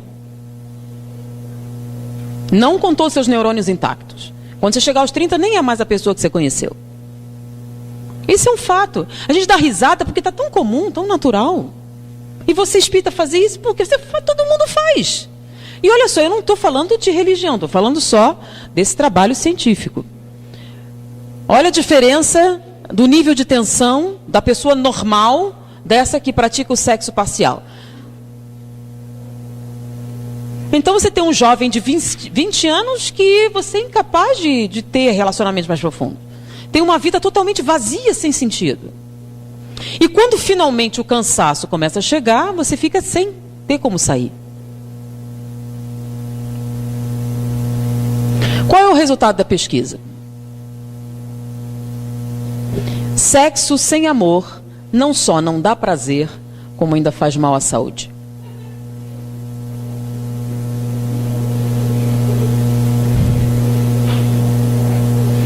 Já dá para entender a pesquisa como foi realizada?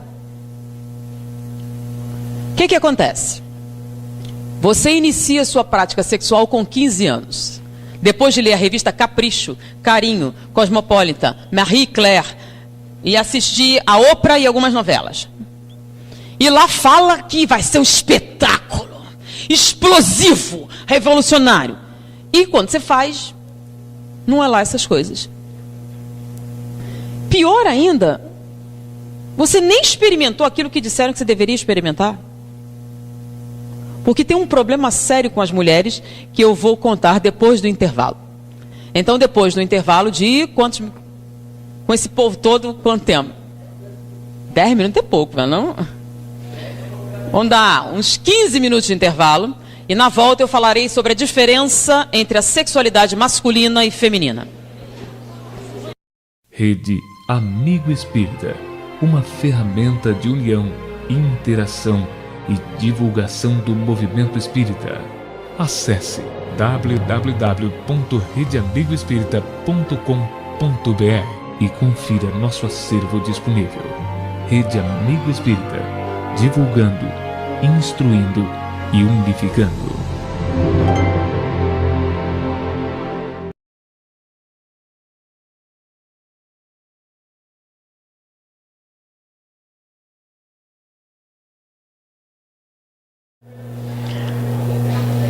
A sorte de vocês que tem várias semelhantes. Eu lerei todas, sem saberem que eu estou respondendo a todas, mas muitas são parecidas.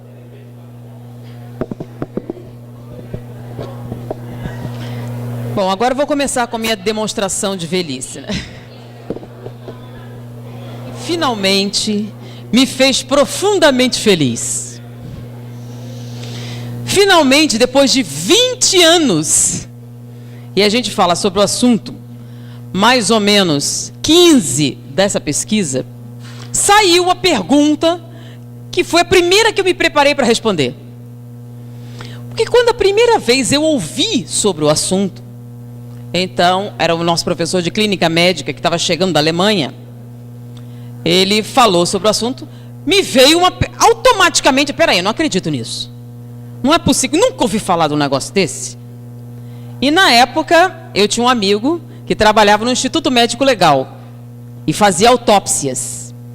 Então eu fui lá com ele, para ele me deixar entrar, que eu queria ver aquele negócio. E aquele me chamou uma atenção enorme. E a primeira coisa que eu pensei, assim que eu falar, todo mundo vai pensar nisso. E nunca ninguém perguntou. Eu vou guardar essa pergunta de lembrança, que é a primeira vez que a pergunta saiu. Eu achei que o povo ia ficar curioso, nunca ficaram. Então eu vou ler a pergunta, eu estava dando risada, o que era isso. Finalmente saiu a pergunta que eu fiz. A primeira pergunta que eu fiz foi essa. Como um cadáver pode ter orgasmo se não tem nenhuma atividade sanguínea ou qualquer funcionamento dos órgãos? A primeira vez que eu vi isso, mas não pode ser, não tem jeito, como é que isso é possível? Do enforcamento, tudo bem, já até ouvia falar daquele pessoal que asfixiava para ter... Mas do enforcamento também tem vários livros medievais que falam a respeito. Mas isso de cadáver, nunca tinha ouvido. E não acreditava que era possível. E aí, eu fui perguntar. E aí eu soube que eles usavam muito isso para assustar os estagiários que estavam chegando. E eu não comentam muito fora, mas quando pegava o estagiário, uma jovem, ainda mais mulher, pegavam e colocavam para tomar conta de um cadáver que acabava de chegar, e eles faziam que isso acontecesse. E ainda assustava a pessoa, meu Deus, está vivo! E sempre alguém gritava e fazia... O que acontece? Não é um cadáver que tenha bastante tempo, porque aí o rigor mortis acontece. Mas quando o cadáver é recente,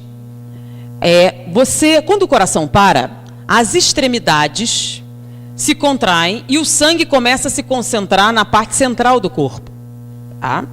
Então, normalmente, quando você vai trabalhar o cadáver, você elimina o sangue pelas artérias principais. Então, junta. Antes do enrijecimento, se você estimular esta área, ela faz com que relaxe a musculatura. E o sangue que está concentrado nas vísceras enche os corpos cavernosos e tem ereção. Tá? E se você estimula o suficiente, as contrações rítmicas podem acontecer, porque ele começa a encher de sangue, vai enchendo, e aí você estimula, acontece a ejaculação. Tá? E a primeira coisa que me veio, e nunca ninguém perguntou, foi a primeira vez. Tá? Em 15 anos que saiu a pergunta, que foi a pergunta que eu fiz quando ouvi isso a primeira vez. Tá? Então, obrigado por dizer que não era tão estranho assim. Outra pessoa pensou nisso.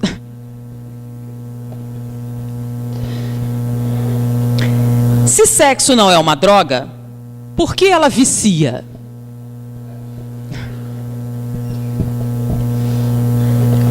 Lembra da tensão residual? É o contrário do que você imagina. Não é o prazer do sexo que faz você buscá-lo, e sim o alívio da tensão sexual. Você está num nível de tensão muito alto. E hoje em dia a gente usa o sexo para estimular todo tipo de coisa. Por exemplo, vai vender cimento, bota uma mulher nua. O que tem a ver mulher nua com cimento? Mas onde eu vi me chamar, vem cá ver isso. Então tinha uma moça de biquíni vendendo cimento. E disse, mas usa para vender. Então coloca para qualquer coisa. Luta de boxe. Vai fazendo uma luta de boxe e a moça com biquíni, fio dental, entra passando o número dos rounds. Qual é a relação? Então você tem, por exemplo, você tem anúncios, o cara está anunciando pasta de dente, está anunciando um monte de coisa, e entra a moça com apelo sexual para vender aquilo. Então o estímulo está generalizado. Usa-se apelo sexual para todo tipo de coisa. Inclusive quando ela não cabe, está vendendo certas coisas e bota um samba. Então teve um congresso de venda de seguros e entrou uma escola de samba no final com várias mulheres seminuas. Todo mundo de terno e gravata e as mulheres de fio dental dançando.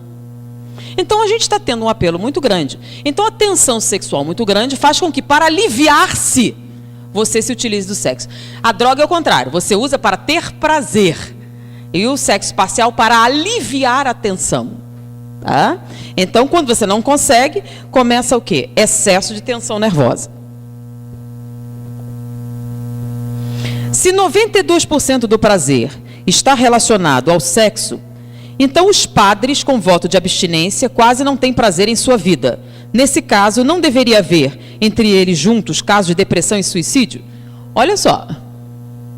Houve um equívoco com relação ao significado, tá? Não é que quem não usa o sexo não tem prazer. Eu disse que todo o prazer que nós sentimos na vida usa apenas 8% dessa área. Aqueles 8% preenchem o prazer. Então, se você não tiver relação sexual, você continua gostando de brigadeiro, você pode gostar de um bom bife, churrasco, você pode gostar de música, e você vai ter prazer com todas as suas coisas. Tá? Você não vai se utilizar do sexo. Isso significa que você não pode gostar de música? Vocês estão relacionando o sexo com outras coisas? Não. Eu estou dizendo só que o sexo usa uma área grande, tá, do sistema nervoso. Vamos pensar em termos, como é que isso chegou a essa situação? É um processo evolucionário, é um processo biológico. Se a gente analisar em termos de desenvolvimento racial, faz sentido. Uma égua grávida é um problema de mobilidade? Quem já criou gado? Alguém já viu uma égua prenha? Dá para você distinguir tanto da que não está? Ela perde mobilidade? Ela está em 4 patas e ela continua sendo capaz de se movimentar sem prejuízo nenhum, estando grávida. Assim como uma vaca. Assim como uma série de animais quadrúpedes. Mas vocês já notaram uma mulher da raça humana grávida? É uma aberração da natureza. Primeiro, que ela é bípede. Então a égua tem o centro de gravidade central distribuído em 4 membros. A mulher só tem 2, certo? Então aqui a gente está em pé. Quando ela fica grávida, o centro de gravidade dela se desloca. Então, para ela manter o equilíbrio, se ela não fizer uma mudança, o que ela faz? Ela vai cair para frente, certo? Com o peso da barriga. Então, para compensar, o que ela faz? Não é isso? Então, no final, ela anda assim. Não é? Quando ela faz isso, ela pressiona a veia cava inferior, pressiona os rins, pressiona o diafragma. Ela tem dificuldade respiratória. Lembra no final da gravidez? Já viram? A tia. Para dormir é um problema, né? Tem que ser de lado. E não é só isso. Começa a inchar as pernas. Incha as pernas. Ela tem dificuldade de mobilidade. Tem um monte de problema. Só que hoje a gente tem automóvel, meia Kendall, geladeira, máquina de lavar. Imagina isso há 10 mil anos atrás. Outro detalhe. A égua fica grávida num período, não é? No cio, não tem um período específico? E a mulher tem cio? Não, então ela fica grávida quando? Todo o tempo. Então imagine o homem das cavernas. Vamos botar aí, 50 mil anos atrás. Tá? Com 3 fêmeas grávidas, cada uma com 3 crias. Outra coisa, o cavalinho fica independente em quanto tempo? Em quanto tempo ele levanta e sai andando? Poucas horas. Em quanto tempo ele se alimenta? E o animal humano, quanto tempo ele leva dependente?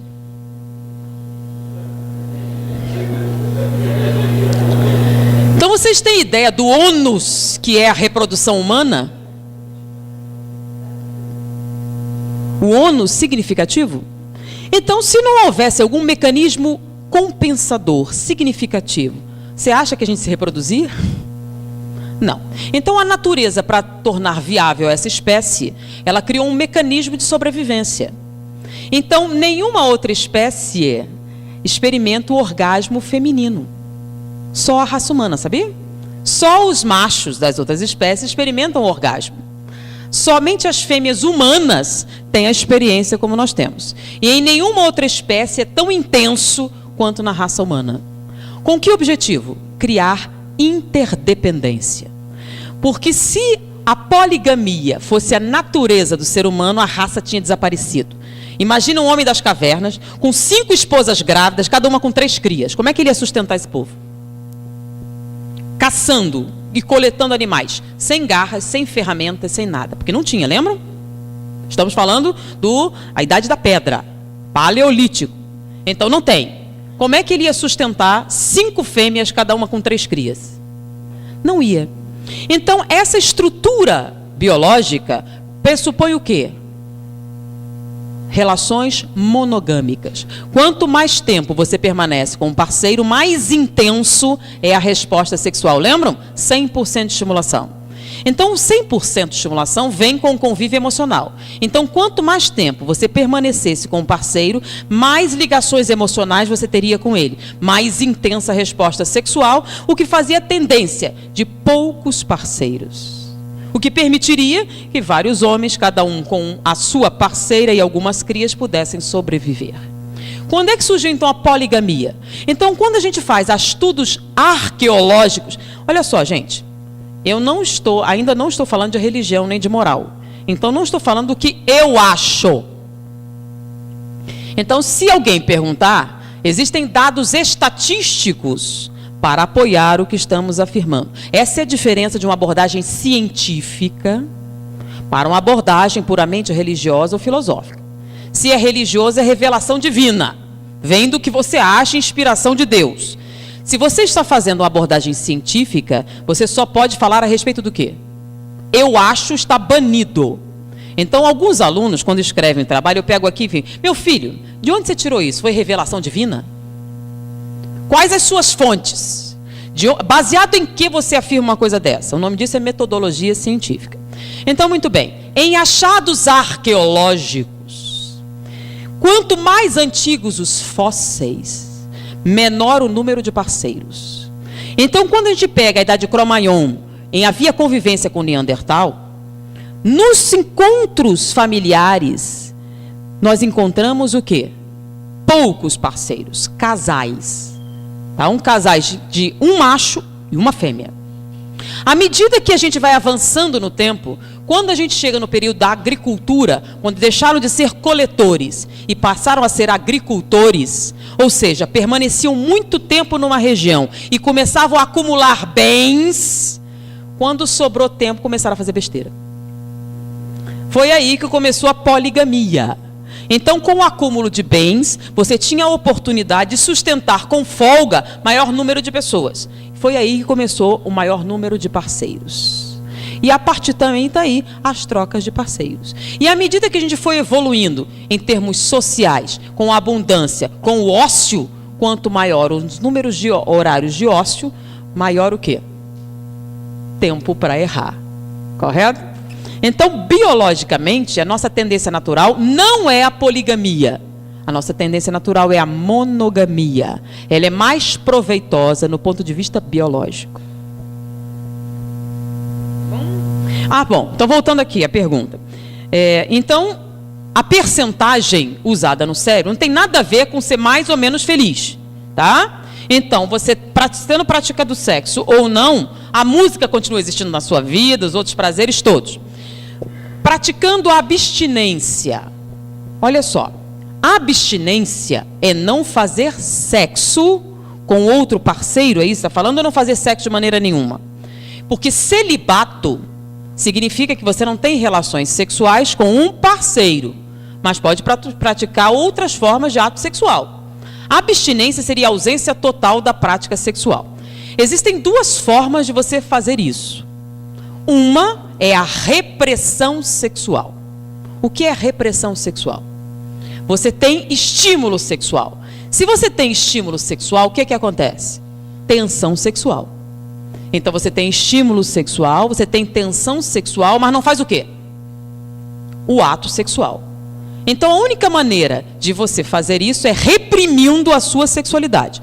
Normalmente se usa para fazer isso a dor física.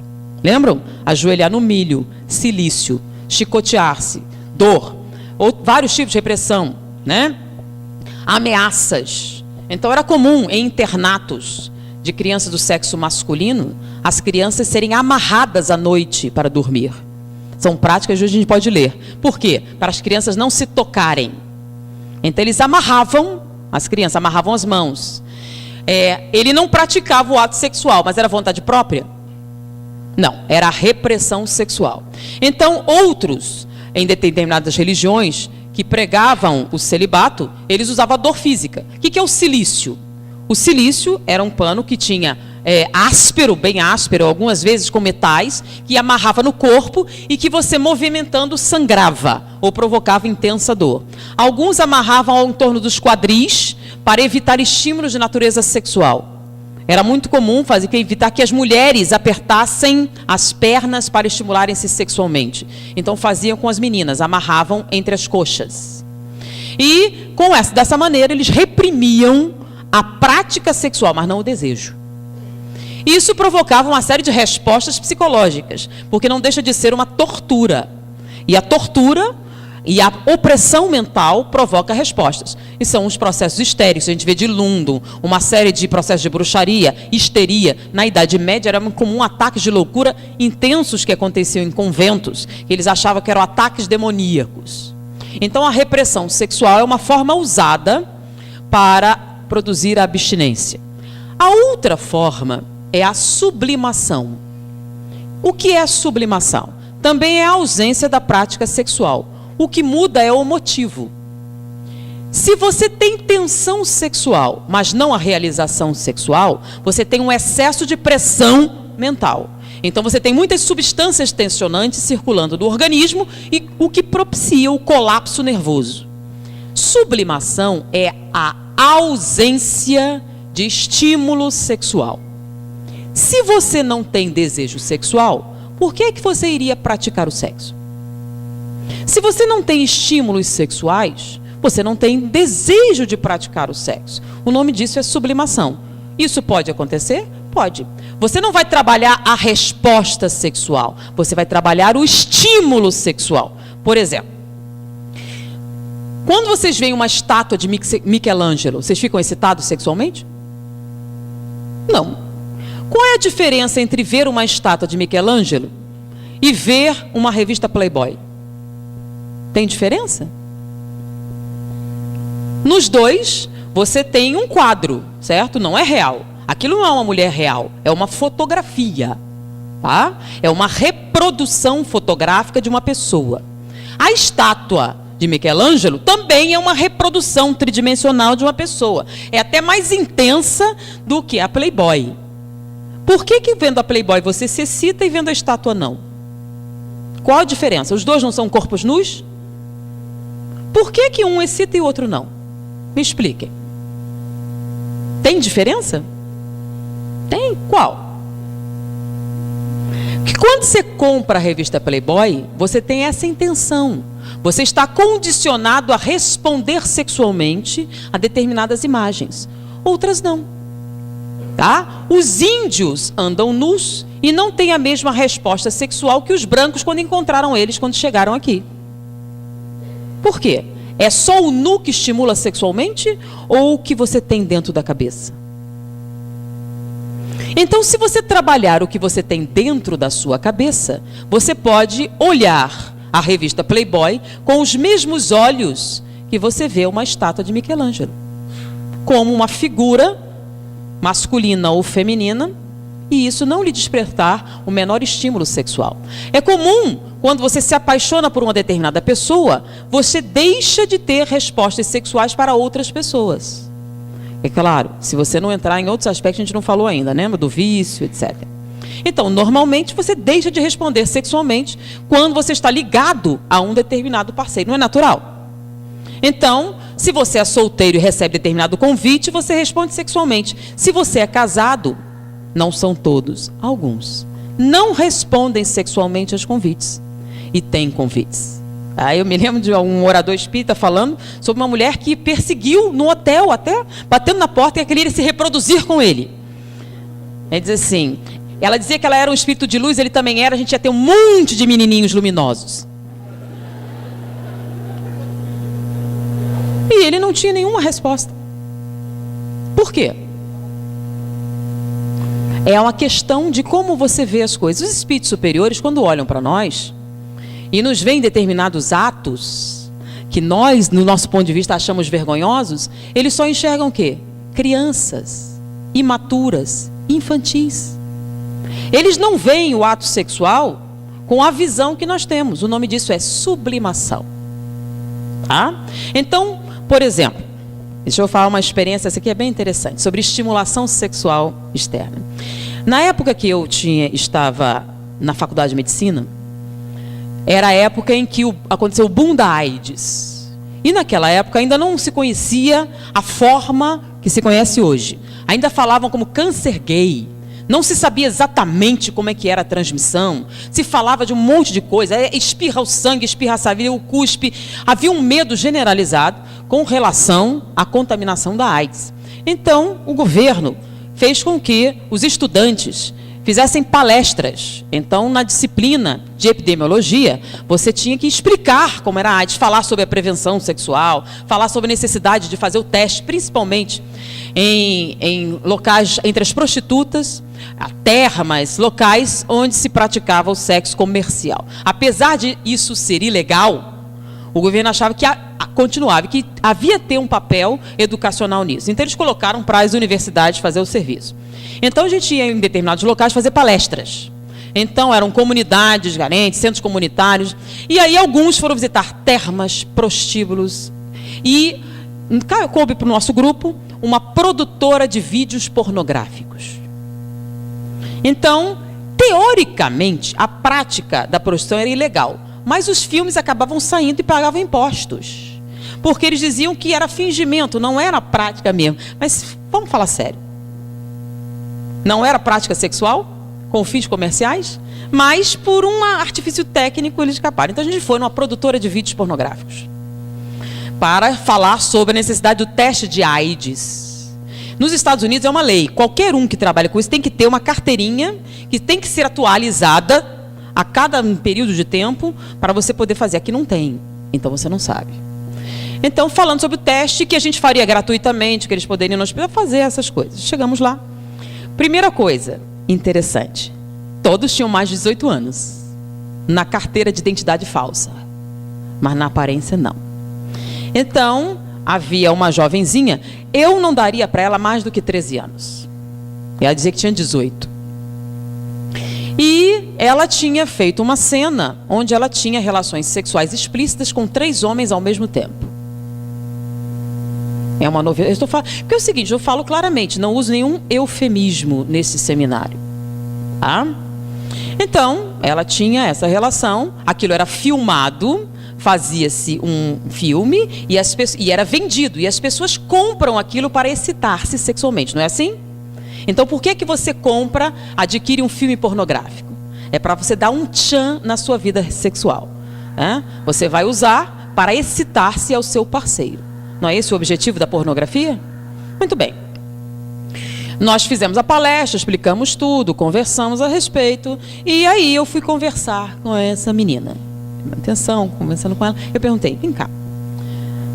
Como é que você consegue? Não dói? Não machuca? Depois a gente foi conversando lentamente. E aí ela perguntou assim, mas tem um truque que a gente usa. Aí ela me mostrou, tinha xilocaína. Xilocaína é um anestésico. Ela usava xilocaína nas suas cavidades, todas, e fazia prática sexual que era filmada. Então não estava sendo filmada uma jovem tendo prazer com 3 homens. Estava sendo filmada uma criança sendo torturada por 3 adultos. E vocês depois compram esse filme para se excitar. Para mim, isso é uma prática sadomasoquista. Você poderia comprar, por exemplo, vídeos de nazistas torturando judeus e ter o mesmo objetivo. Se a questão é um ser humano sendo torturado, é isso que acontece. Então vocês crescem com esse tipo de informação. Então quando você entra num site pornográfico de contos, você tem a lista lá. Sexo teen, é sexo com menores de idade. Fantasias de estupro. Fetiche, sadomasoquismo, e tem uma lista. Então, quando a gente, em português, analisa literatura, qual a ideia principal do texto? Já fizeram isso? Muito bem. Qual é o mote principal dos contos pornográficos? Todos versam em torno da violência contra a mulher. Mulher gosta de apanhar. Mulher gosta de ser torturada. Mulher, quando diz não, quer dizer sim. Se você for violento com ela, ela vai gostar muito. Determinadas práticas sádicas e dolorosas são muito prazerosas. Ela diz não, mas no final ela vai gostar muito. Começa sofrendo horrivelmente e termina dando gargalhadas de felicidade. Todos os contos pornográficos giram a respeito do quê? Da humilhação, da diminuição, da submissão, da violação da mulher. E você começa a usar esses contos a partir dos 11, 12 anos de idade para excitar-se sexualmente e praticar a masturbação. Quando você chegar à idade de ter uma relação madura e adulta, na sua cabeça o que é que tem em termos de fantasia sexual? Você acha que as mulheres gostam daquelas coisas que você leu e procurará isso para satisfazer-se sexualmente. Esses contos são reais?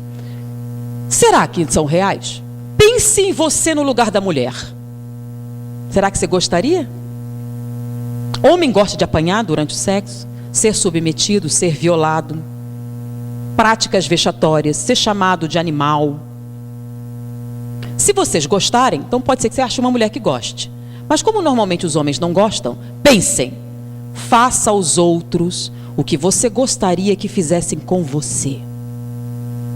Aí você vai saber se a mulher gosta ou não. É uma coisa que a gente sabe que é real, mas não aplica neste momento. Se você não gosta que façam com você, não faça com ninguém. Essa é a grande maravilha da reencarnação. Que pode ser que você tenha que passar por isso, em situações ainda mais intensas e negativas. Entenda o seguinte, nenhuma prostituta faz isso por gosto. Por quê? Porque o que elas relatam é a extrema violência que os homens utilizam na prática sexual. O que eles não têm coragem de fazer com as namoradas, eles fazem com as prostitutas, porque elas fazem por dinheiro. Será que é fantasia? Há um tempo atrás, no Rio de Janeiro, pegaram um grupo de rapazes que espancou uma empregada doméstica num ponto de ônibus. Sabe a desculpa que eles deram? A gente achou que era uma prostituta. Quer dizer, se fosse prostituta, poderia bater? Então pensem bem que o que vocês consomem como pornografia é um processo obsessivo para deturpar a oportunidade de relacionamentos sexuais saudáveis. Então todos aqueles contos que estão na internet são falsos. Então eu conversei com a jovem depois de algum tempo. Ela tinha 14 anos. Fazia isso desde os 12. E sabe por que vocês pegam pessoas muito jovens para fazer vídeos pornográficos? Porque o vídeo tem uma coisa terrível com as mulheres. Eles aumentam no vídeo 10 quilos de peso. Então algumas atrizes que parecem bem no vídeo, quando vocês veem de perto, são muito magrinhas, porque o vídeo aumenta em peso. E ele tem uma coisa muito cruel. Quanto maior o close, maiores as imperfeições. Uma mulher de 20 anos tem celulite que aparece enorme no vídeo. Tem poros abertos que aparecem muito. Quando é que não aparece nenhuma imperfeição numa fotografia em close ou num vídeo? Pré-adolescentes. Não tem nenhuma celulite, nenhum poro aberto. E vídeo pornográfico requer closes muito próximos. Uma mulher de 30 anos apareceria horrível no vídeo. Então tem que ser muito jovens. Ou então não pode fazer close. Como não existe sexo explícito sem close, tem que se usar crianças. E olha como a gente deixa passar as coisas. Na Itália houve uma competição e havia uma atriz pornô concorrendo a uma vaga no Senado, se não me engano, como deputada. Então ela era a rainha pornô na Itália. Ela era rainha pornô e tinha 21 anos. Para ser rainha pornô, com quantos anos ela começou? Ela já tinha participado de 128 filmes. Se ela fizesse um por mês, não dava tempo. Se ela tinha 21, com quantos anos ela começou? A propaganda dela foi essa, mas ninguém pensou sobre exploração infantil. Então, quando vocês pensarem a respeito da repressão sexual, pensem a respeito de como é a prática sexual de vocês. O que é que vocês usam para se excitarem? Se é com isso que vocês crescem, é fácil entender por que os casais se separam tanto. Por que a insatisfação sexual é tão presente? Por que as tias, as mães, as avós, as amigas são tão infelizes? Não são? Olhem em volta. Todas essas mulheres estão satisfeitas sexualmente? Essas da sua família? Então elas mentem muito, os adultos mentem bastante, é uma pressão social. Mas se você prestar atenção realmente, você vai ver o que é real e o que não é real.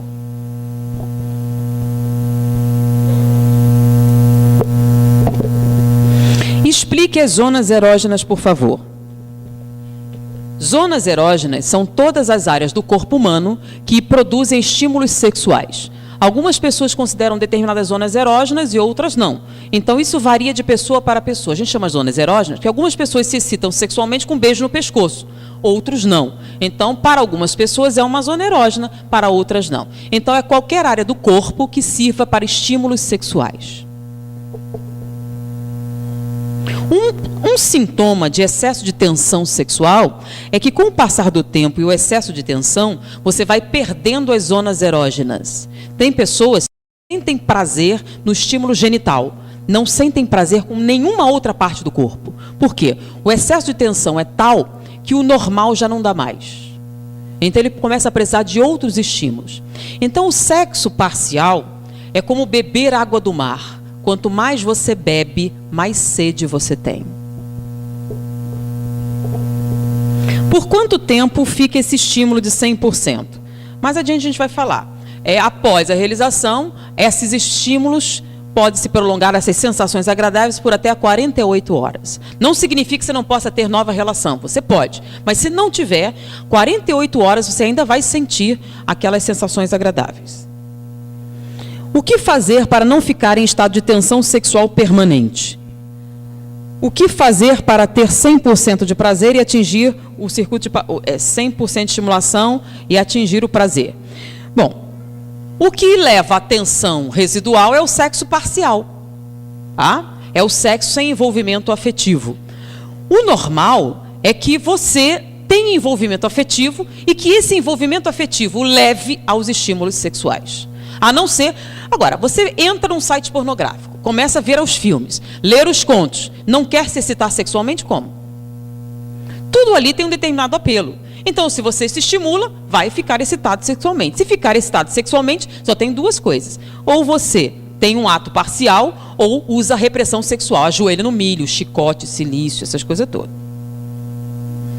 Tinha uma prática beneditina que dizia que você deveria usar banhos quase fervendo, alternando com banhos muito gelados. Né? Se você não morrer de pneumonia, você consegue superar o problema.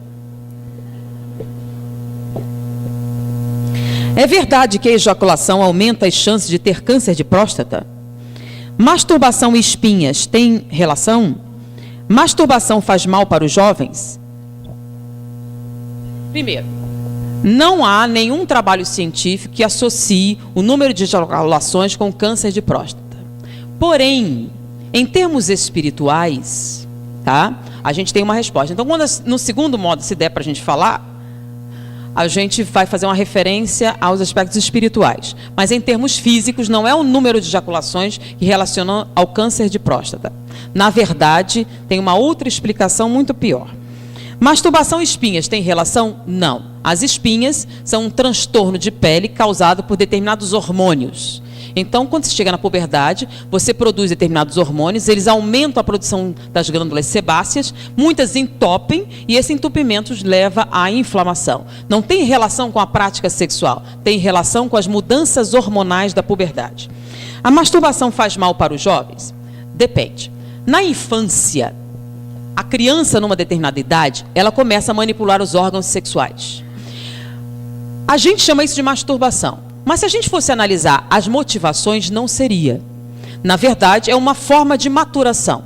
A criança sente desconforto nos órgãos genitais, ela mexe. Quando ela mexe, diminui o desconforto. Isso funciona, ajuda a maturar aquela área cerebral específica que recebe estímulos sexuais. Ela não tem pensamentos sexuais na hora que está fazendo isso. É um estímulo natural. Mas o adulto que está sexualizado transporta para a criança as suas fantasias.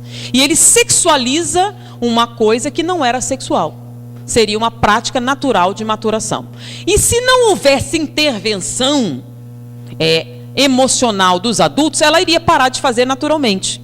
E quando ela chegasse à puberdade e novamente surgissem os estímulos sexuais, ela buscaria a prática sexual. A masturbação aconteceria em determinadas circunstâncias de opressão, de estimulação sexual, e ela iria para a prática sexual adulta, como acontece nas comunidades indígenas.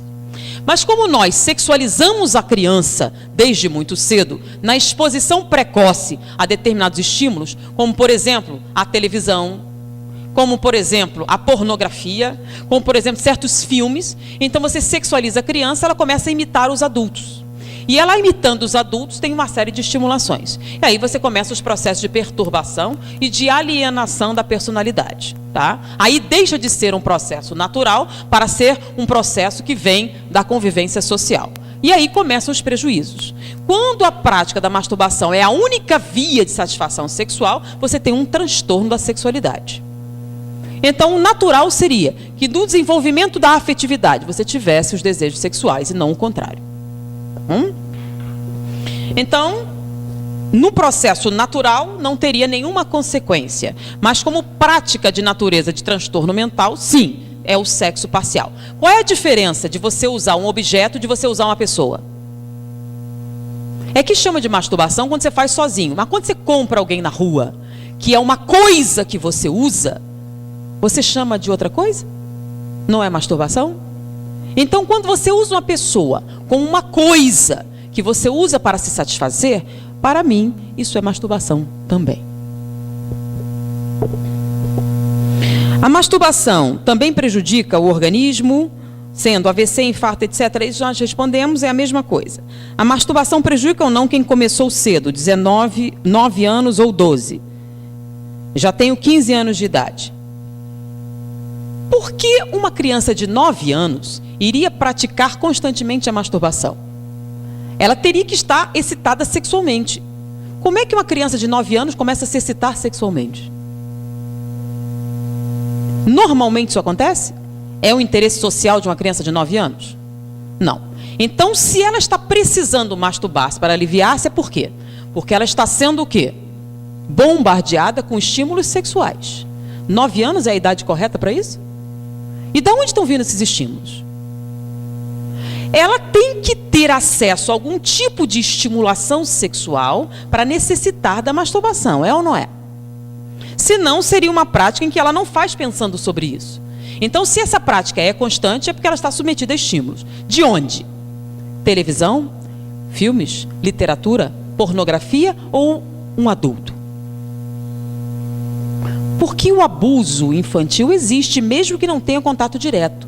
Vem com a erotização da criança, quando você fala a respeito. E muitos pais fazem isso sem querer. Pega uma menina de 8 anos, veste uma roupa bem apertada, bem curta, bem sensual e bota ela para dançar diante dos amigos. E eles têm pensamentos sexuais. E nós somos espíritos, apesar de eu estar um ponto de vista materialista, pensamentos são energia. Então, uma criança muito jovem, vestida de maneira sensual, de estimulação sexual, estimula os pensamentos de outras pessoas. Então, ela está envolvida em pensamentos de natureza sexual. Como a nossa vida tem relações que vão além das físicas, tem as psíquicas também, nós estamos vivenciando um processo de erotização. Então, a mãezinha que compra uma roupa igual de prostituta para vestir a sua filha de 8 anos, está erotizando-a também. Então, crianças devem usar roupas que não estimulem a sexualidade dos adultos. O problema é da criança?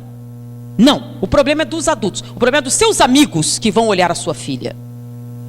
E vão olhar de que maneira? É isso que você gostaria?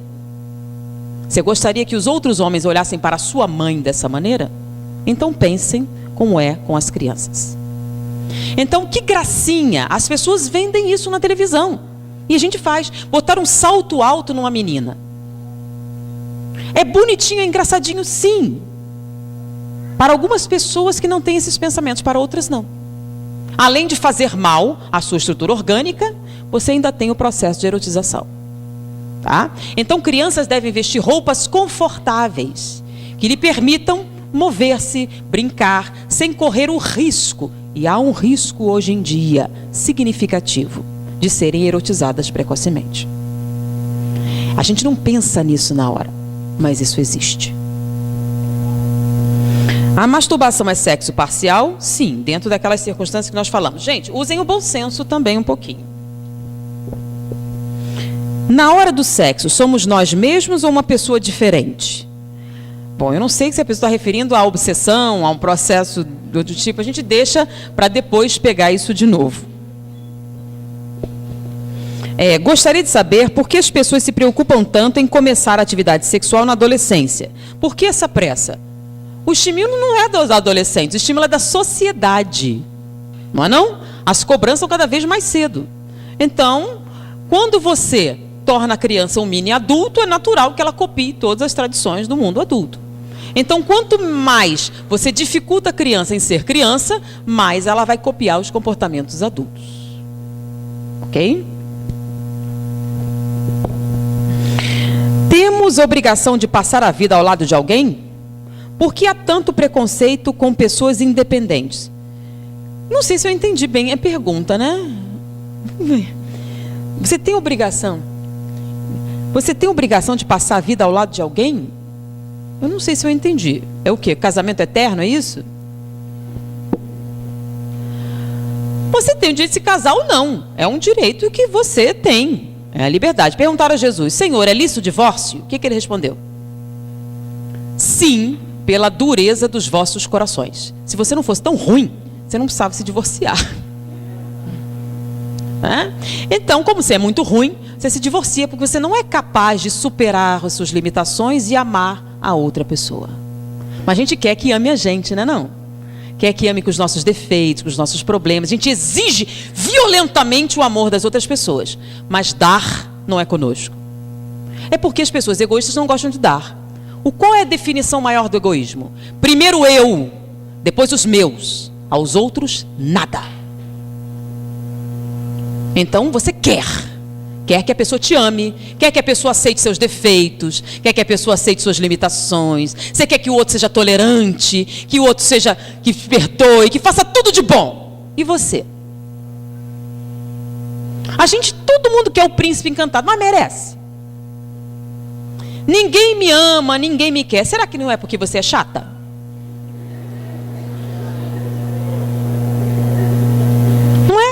Os outros são um problema, nós não. Então nós não queremos oferecer, a gente quer receber.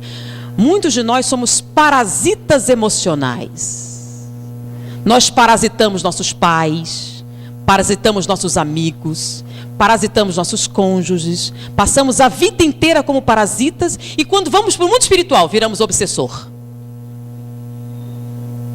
Mas está chegando o momento em que as coisas terão que mudar. Mundo de expiação e provas para mundo de regeneração. Será que você não vai ter que voltar para o mundo primitivo? Então, você não tem obrigação nenhuma de dar nada a ninguém. Você pode viver a sua vida como um parasita. E que você chama de independência. Pode ser, se é isso que a pessoa está falando. Ou, como por exemplo, você pode ser solteiro e dedicar a sua vida a servir os outros. Tem muitas pessoas que fazem isso. Irmã Dulce, Madre Teresa de Calcutá. Tá? Nós temos Divaldo Franco, Chico Xavier. Nós temos inúmeras pessoas que dedicam a sua vida às outras pessoas. Tá? Muitos chamam essas pessoas de doentes mentais, sabiam? Então, alguns ramos da psicologia diz que são doentes. Ou que isso é um mecanismo compensatório, que quer ser superior aos outros. Sim, como ele é incapaz de um relacionamento, ele faz isso. Será? Ou essa é uma justificativa? Não confundam independência com parasitismo. Por favor. É que, da mesma maneira que eu não uso nem eufemismo para falar de sexualidade, eu também não uso para falar de outras práticas. Tá? O que é independência realmente? Independência é você ser capaz de sustentar-se sem depender de outra pessoa. Isso é bom para todo mundo. Todo mundo deveria ser independente. Por exemplo, casamento não é carreira. Você não pode colocar sua felicidade nas costas de outra pessoa. Os homens são muito mais saudáveis com relação ao casamento do que as mulheres. Normalmente, o que eles fazem? Eles crescem como pessoa, têm hobbies, têm profissão, têm desejos e querem se casar para trocar essas coisas. Não é assim? E a mulher? Não tem hobby, não tem pensamento próprio, não tem carreira, não tem nada, ela quer arrumar um homem. Isso é normal? Aí ela arruma um e não tem nada para oferecer. Não tem nada dentro da cabeça. Porque está muito ocupada adubando os cabelos. Então, com isso, ela é uma casca vazia. Mas as pessoas estão dizendo que aparência é tudo. Não sei, não. As cortesãs, quer dizer, as mulheres que eram muito amadas por muitos homens, mais conhecidas no mundo, não eram as mais belas, eram as mais inteligentes. Não imaginam o apelo que uma mulher inteligente tem. Sabe por quê? Porque quando apaga a luz, muitas mulheres lindas são chatas de doer. Cansa. 3 dias já tinha tudo para dar. Porque um corpo é o quê? Um corpo. E ele acaba com o tempo. Mas inteligência é o quê? Fantasia, é humor, é diversidade, são possibilidades, alegria, lazer, divertimento, oportunidades. É você ter uma pessoa nova a cada dia, porque pessoas inteligentes crescem com o tempo. Elas acumulam mais valor, porque é o que tem dentro que é mais importante. Porque o que tem fora acaba em todas as pessoas. E se você pegar atrizes realmente muito boas, elas podem fazer o papel de mulheres glamourosas e você nem nota que elas não têm uma aparência tão simétrica assim, é ou não é? Elas fazem o papel de mulheres sedutoras, porque a sedução está na postura, na forma com que você encara a si mesmo, na sua segurança pessoal, na forma com que você se movimenta. Isso dura muito mais do que o tamanho do peito. Até porque hoje tem silicone. Tá? Como diferenciar o amor da paixão do mero desejo carnal? Bom, essa seria a outra fase, a gente falar dos aspectos emocionais. O que seria essa relação afetiva? É o interesse que você tem em dar prazer. Amar é querer bem, querer a alegria e a satisfação do outro. Lembra como começou, quando eu comecei a falar? Como é que a pesquisa começou? O estudo de paraplégicos. Lembram? Pessoas com lesão. Então eu não completei o pensamento pelo seguinte. Eles pegaram esses pacientes e eles realmente mantinham relações sexuais. Mas não eram todos os pacientes paraplégicos que podiam fazer isso. Só alguns. O que esses alguns tinham em comum? As parceiras permaneceram com eles após o acidente. Não só permaneceram fisicamente, mas emocionalmente também. A relação afetiva permaneceu. E quando esses homens descobriram que eles eram incapazes sexualmente, ou seja, eu sou paraplégico, não sinto nada, não tenho mobilidade, não tenho sensação, então eu não sou capaz do ato sexual. Mas isso significa que eu não possa dar prazer? Então eles resolveram assim, bom, já que eu não posso ter prazer, eu vou me dedicar a dar prazer à minha parceira. Então, durante a relação sexual, eles queriam levá-las ao orgasmo. Então eles começavam a estimulá-las sexualmente. E aí, sem eles notarem, eles descobriram que os homens conseguiam ter uma ereção. Ele não notava porque não tinha sensibilidade, mas a mulher percebia. Ele tinha uma ereção. E ela começava a usar a ereção durante o ato sexual. E acontecia o seguinte, quando ela atingiu o orgasmo, ele atingiu o orgasmo também. Ele não notava, mas ela notava. Mas ele tinha as respostas cerebrais do prazer sexual. Então ele afirmava que estava tendo prazer. A coisa era tão intensa que ele tinha a impressão que estava sentindo o orgasmo. Na cabeça. Como alguns que sentem coceira no membro que perdeu. Lembram? O cara perdeu a perna e sente uma coceira na perna. Então eles relatavam ter a experiência do orgasmo, mesmo sem a sensibilidade do músculo. Os cientistas foram estudar. E foi aí que eles descobriram que havia uma ligação entre os órgãos sexuais e o cérebro que ia fora da medula. Era o sistema simpático e parasimpático. Então havia uma ligação extramedular entre os órgãos sexuais e o cérebro. Então o que acontecia? Eles começavam a estimular-se emocionalmente. Essa emoção agia em outras áreas cerebrais e produzia as substâncias que causavam ereção por via simpática. Eles tinham ereção e tinham ejaculação também, que acontecia concomitante com o prazer sexual. Agora a pergunta importante. Quanto tempo esses homens eram capazes de manter a ereção? O tempo necessário para que suas parceiras atingissem o orgasmo. Ou seja, você vai largar um homem desse? Sendo que apenas 30% das mulheres ocidentais já tiveram um orgasmo na vida. Normalmente as mulheres não sentem nada. Porque os homens sempre terminam antes. E assim que eu terminar as perguntas, se der tempo, eu vou explicar por quê. Então, a paixão é um fenômeno, a paixão, o processo emocional, é um fenômeno de natureza psicológica, diferente. Então, por exemplo, você ver a revista Playboy não é estímulo emocional, é um estímulo visual, que é um estímulo físico. O que seria um estímulo emocional? É um processo além das aparências, tá? Não é a aparência da pessoa, É algo que a pessoa desperta dentro de você. Se você se erotiza muito precocemente, se você tem múltiplos parceiros constantemente, você acaba perdendo a sensibilidade. Lembram? Com excesso de tensão sexual, você vai distinguir uma amiga de uma pessoa que você ama? Não. Todas as mulheres despertam impulso sexual. Então você não consegue distinguir amizade de outro tipo de relação. Tudo para você é físico.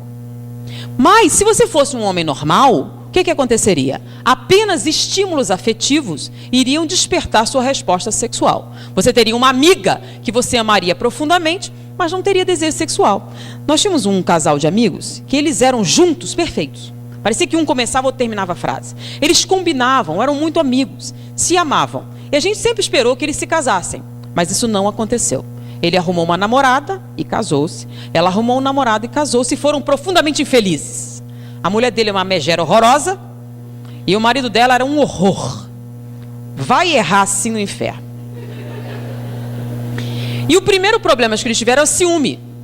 Cada um dos cônjuges tinha ciúme da amizade deles, eles começaram a se separar, porque o ciúme era muito intenso. E um dia a gente se encontrou, porque eles passaram a deixar de participar do grupo, porque eram realmente horríveis. E um dia a gente perguntou, vem cá, por que em vez de casar com cicrana, você não casou? E disse, olha, você sabe que eu já conversei isso com ela? Nós nos amamos muito, mas eu não tenho desejo sexual por ela. Tenho para minha mulher, que eu sei que é horrorosa, todo mundo. Mas ela é minha amiga, eu a amo. E conversei com ela sobre isso, ela também não sente isso por mim. Nós somos como irmãos. São normais. Os que não são assim é que não são. Então isso é ser normal.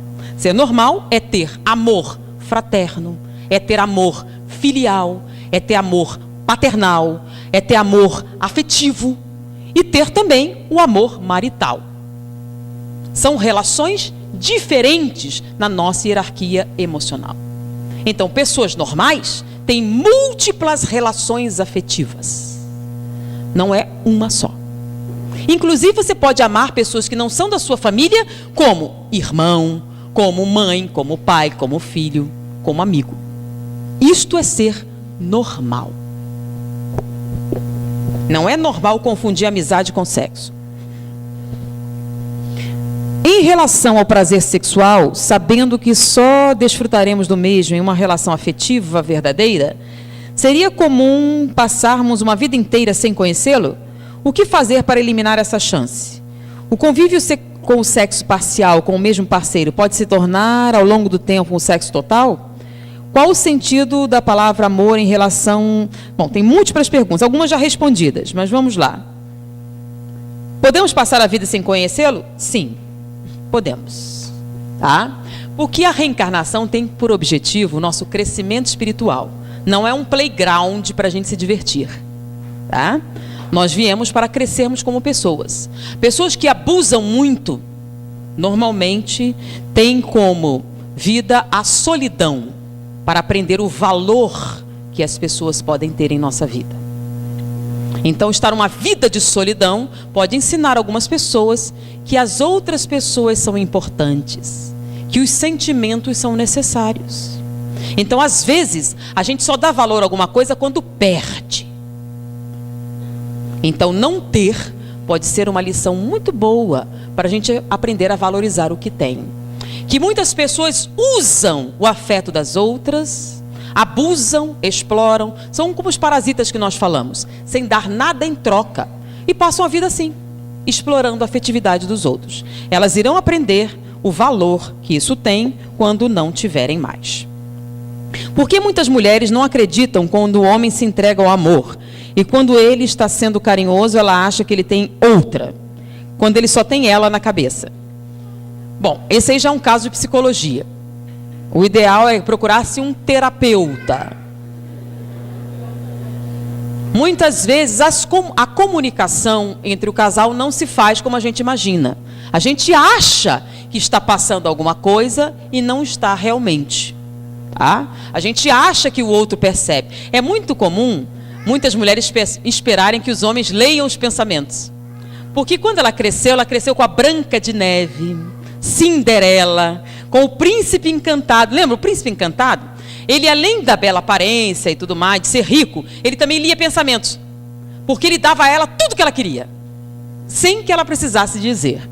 Então, o príncipe encantado existe? Não. Muitas mulheres reclamam que os homens são porquinhos chauvinistas, não é? É verdade.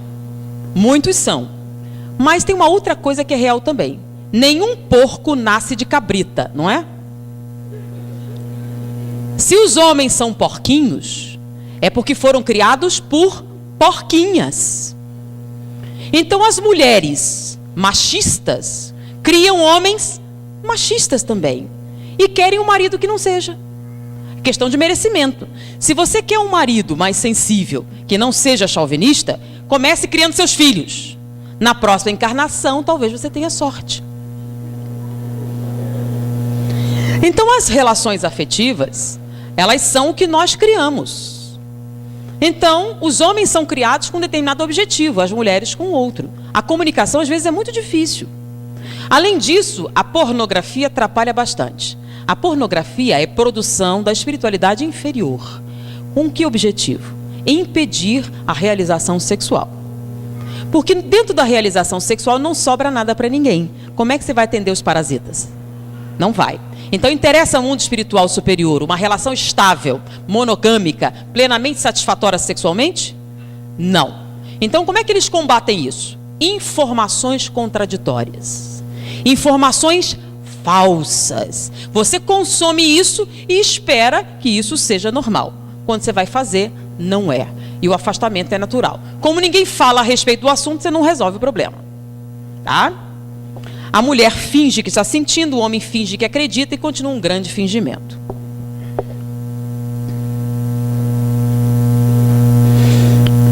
Tive um relacionamento de 3 anos. Da parte dela houve traição. Mas antes, promessas e um amor eterno. Hoje sinto dores que queimam o estômago. O que faço? Olha, sinceramente, hoje o tema era para jovens, né? Normalmente, antes de um relacionamento ser para adulto. Mas vamos responder. O sofrimento é possível se tornar um processo físico. Chama-se psicossomática. Você transporta para o corpo um sofrimento de natureza emocional. Como é que a gente trata isso? Psicoterapia. Tá? A psicoterapia é indicada para tratar transtornos de origem psicossomática. Tá? Por que existe tanta resistência homofóbica? Tá? Pela nossa criação latino-americana. Então, nós temos uma formação que ela vem da filosofia judaico-cristã. Tá? Tanto na Bíblia como nas formações religiosas que são a base do nosso povo latino, existe a homofobia. Ela é incutida desde a infância.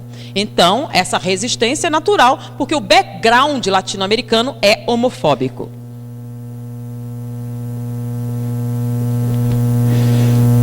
Ou seja, se o jovem for criado apenas pelo pai ou pela mãe, sendo do mesmo sexo que ele, a maior tendência a desenvolver a homossexualidade? Não. Não tem nada a ver com homossexualidade. Homossexualidade é um problema da personalidade ou do indivíduo. Se der tempo, a gente fala sobre o assunto. Botava a culpa na mãe. Aliás, botava a culpa na mãe de tudo, né? Tudo era culpa da mãe. É a coisa freudiana. Lembram? Só que vocês são espíritas, não são? Então, dentro do espiritismo, cada um tem a mãe que merece. Logo, o problema é de quem? Continua sendo seu, tá? Então, todo problema que você tem, qual é a origem? Dentro de você, tá? Você tem a contribuição ou não da família, mas vocês estão inseridos num contexto de todos viveram antes juntos, tá? Se você não merecesse, não estava aí. Porque olha só, a gente sofre tudo que merece? Não. Se Deus fosse só justo, você sofria tudo que merecia.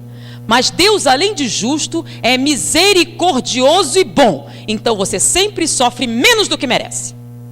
Bom? Então qualquer tipo de vivência negativa que você tem como fundo o seu próprio comportamento. tá? Então, mesmo em situações de estresse em que a família não colabora, você sempre tem a chance de desenvolver a sua própria consciência. O que é libido? Libido é o desejo sexual. O espiritismo é a favor da união homossexual? O espiritismo não é nem a favor nem contra. Por exemplo, é muito comum, alguns espíritos: eu bebo sim e bebo muito. O espiritismo não proíbe a bebida. É verdade. Também não proíbe o genocídio. Então, se você quiser matar os índios, pode. Também não proíbe o aborto. Você pode fazer isso. Não proíbe roubar. Você pode roubar se quiser. Não proíbe o assassinato, não proíbe nada. Então, você pode fazer tudo isso? Pode. De problema seu. O espiritismo só explica o seguinte: se você fizer todas essas coisas, você terá que lidar com todas as consequências dos seus atos. Por isso que o espiritismo é tão difícil. A gente está acostumado com alguém que manda você fazer isso ou manda fazer aquilo. Se não mandou, você não faz. Lidar com o espiritismo, que não manda você fazer nada, é muito complicado. Que o espiritismo cobra o quê? A sua maturidade, o seu crescimento, a sua consciência. E depois, não é culpa de Satanás os seus problemas. Tá? Não é Satanás. Não é nem o espírito obsessor. Quem é o responsável pelo seu sofrimento? Nós mesmos. Tá? Então, você pode fazer o que você quiser, contanto que você lide com todas as consequências. Gente, sinto muito, mas eu não consigo ler o que está escrito aqui. Eu leio umas palavras ou outra. Então, se você mandou uma pergunta e eu não li, é porque eu não entendi a letra. Algumas perguntas eu não li, mas são iguaizinhas. A masturbação faz mal à saúde, a masturbação faz mal à saúde, a masturbação faz mal à saúde. 10 dessas são iguais.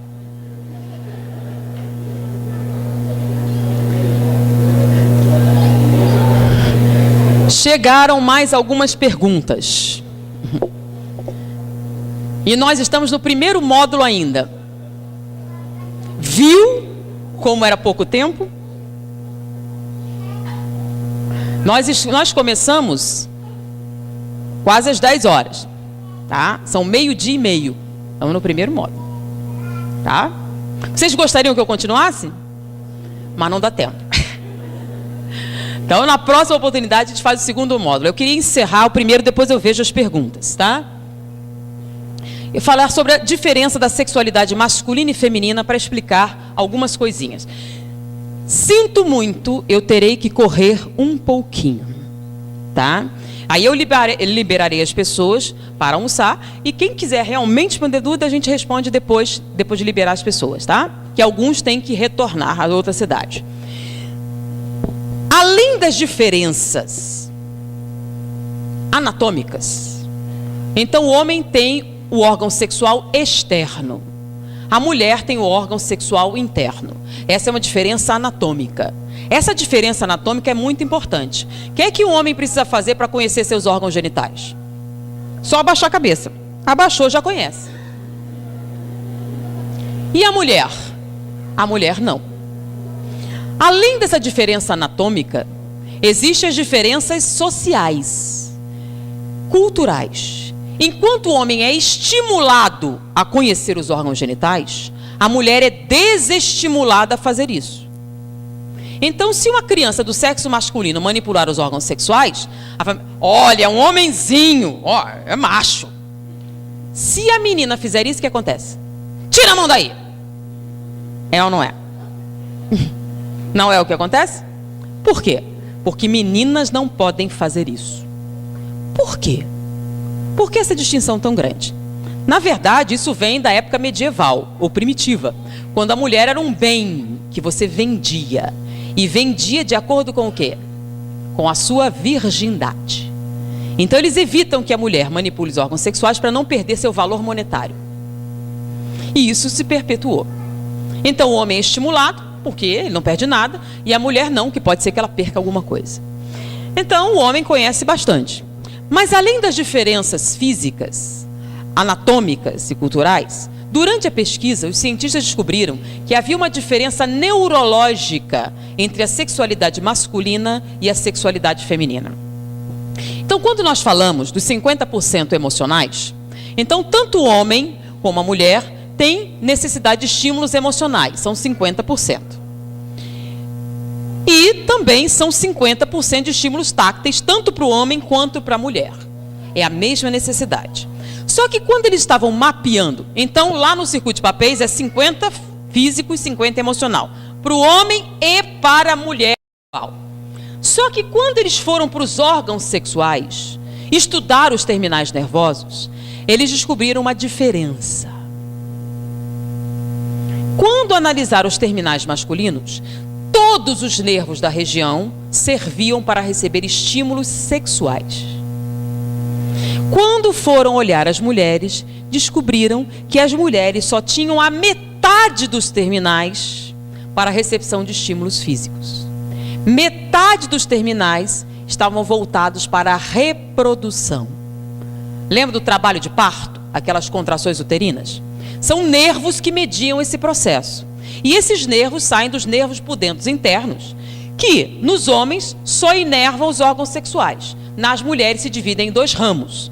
Uns inervam o órgão sexual, a vagina, e o resto a parede uterina, para produzir o trabalho de parto.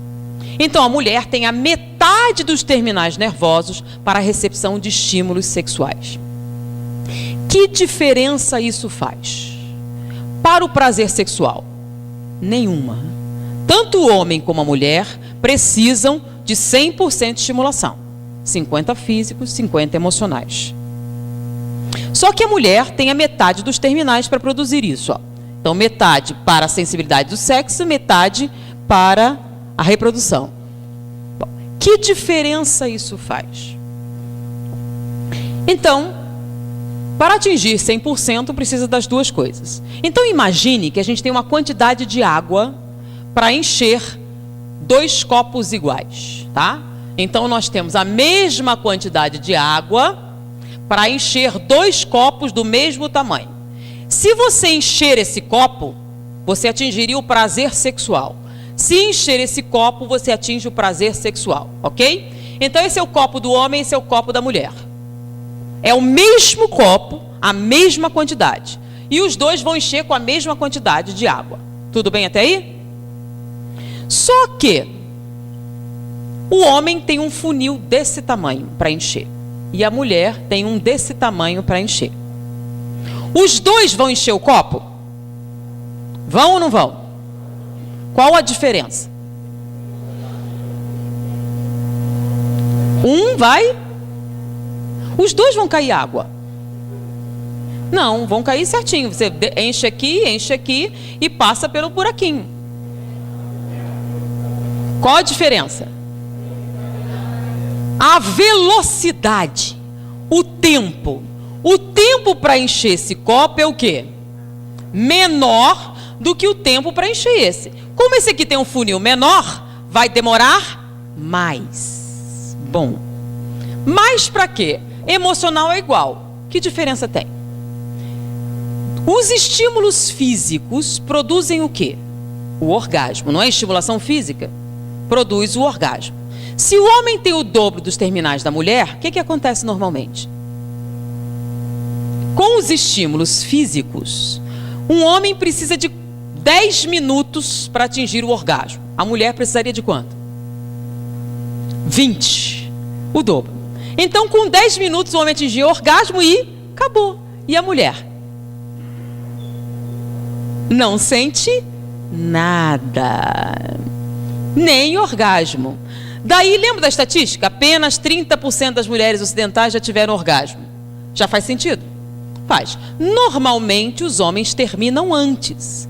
E as mulheres não sentem nem o orgasmo. Vocês sabem que as mulheres fingem, não sabem? Sabe ou não sabe? Vocês sabem por quê? Por que as mulheres fingem o orgasmo?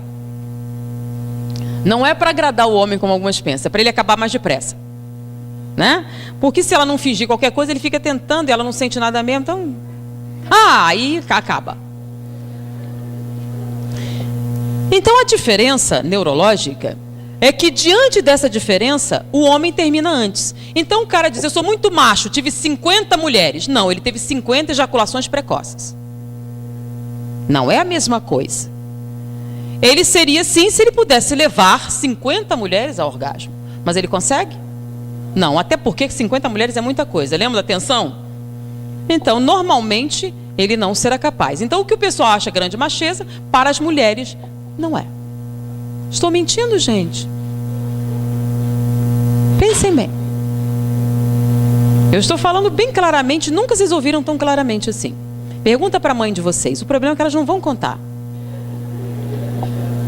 Quem é a melhor pessoa para explicar a um homem o que uma mulher sente do que a mãe dele? O problema é que elas não tocam nesse assunto. Certo?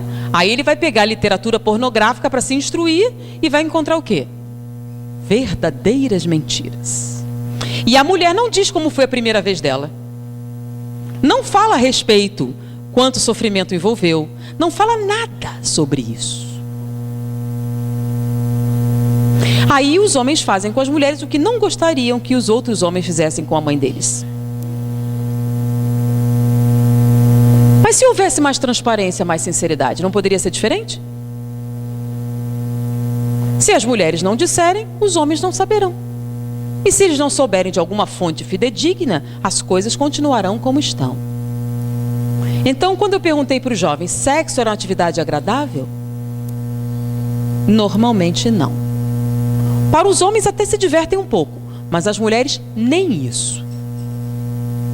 Viram uma atividade puramente comercial. Muitas mulheres apreciam as carícias, apreciam as preliminares, o sexo não. Porque realmente, o antes é bem legal, mas depois... Por quê? Lembram que nós falamos do paraplégico? Os estímulos emocionais, eles agem nos órgãos sexuais também. Então, da mesma maneira que os estímulos físicos chegam ao cérebro, os estímulos emocionais chegam aos órgãos sexuais. O que acontece quando há 100% de estimulação do circuito de papéis? Além dos estímulos físicos, existirem também estímulos emocionais. O período de excitação aumenta em 3 vezes. Porque o estímulo emocional, ele funciona como um mecanismo frenador na excitação masculina. Ou seja, ele mantém uma ereção 3 vezes o tempo que ele era capaz anteriormente. O período de platô aumenta em 2 vezes. Vamos lá. Se a mulher tem a metade dos terminais, ela precisa do quê? Do dobro da estimulação masculina, não é verdade? Se o homem não tem envolvimento afetivo, ele depende apenas de estímulos físicos. O que acontece? Termina antes. Se ele tem, além dos estímulos físicos, estímulos emocionais, esses estímulos fazem com que o período de platô seja 2 vezes maior. Se é 2 vezes maior, o que acontece?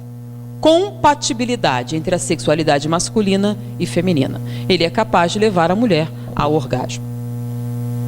O orgasmo tem maior intensidade e é mais prolongado, e o prazer sexual se prolonga por 48 horas. Essa é a resposta fisiológica aos estímulos emocionais.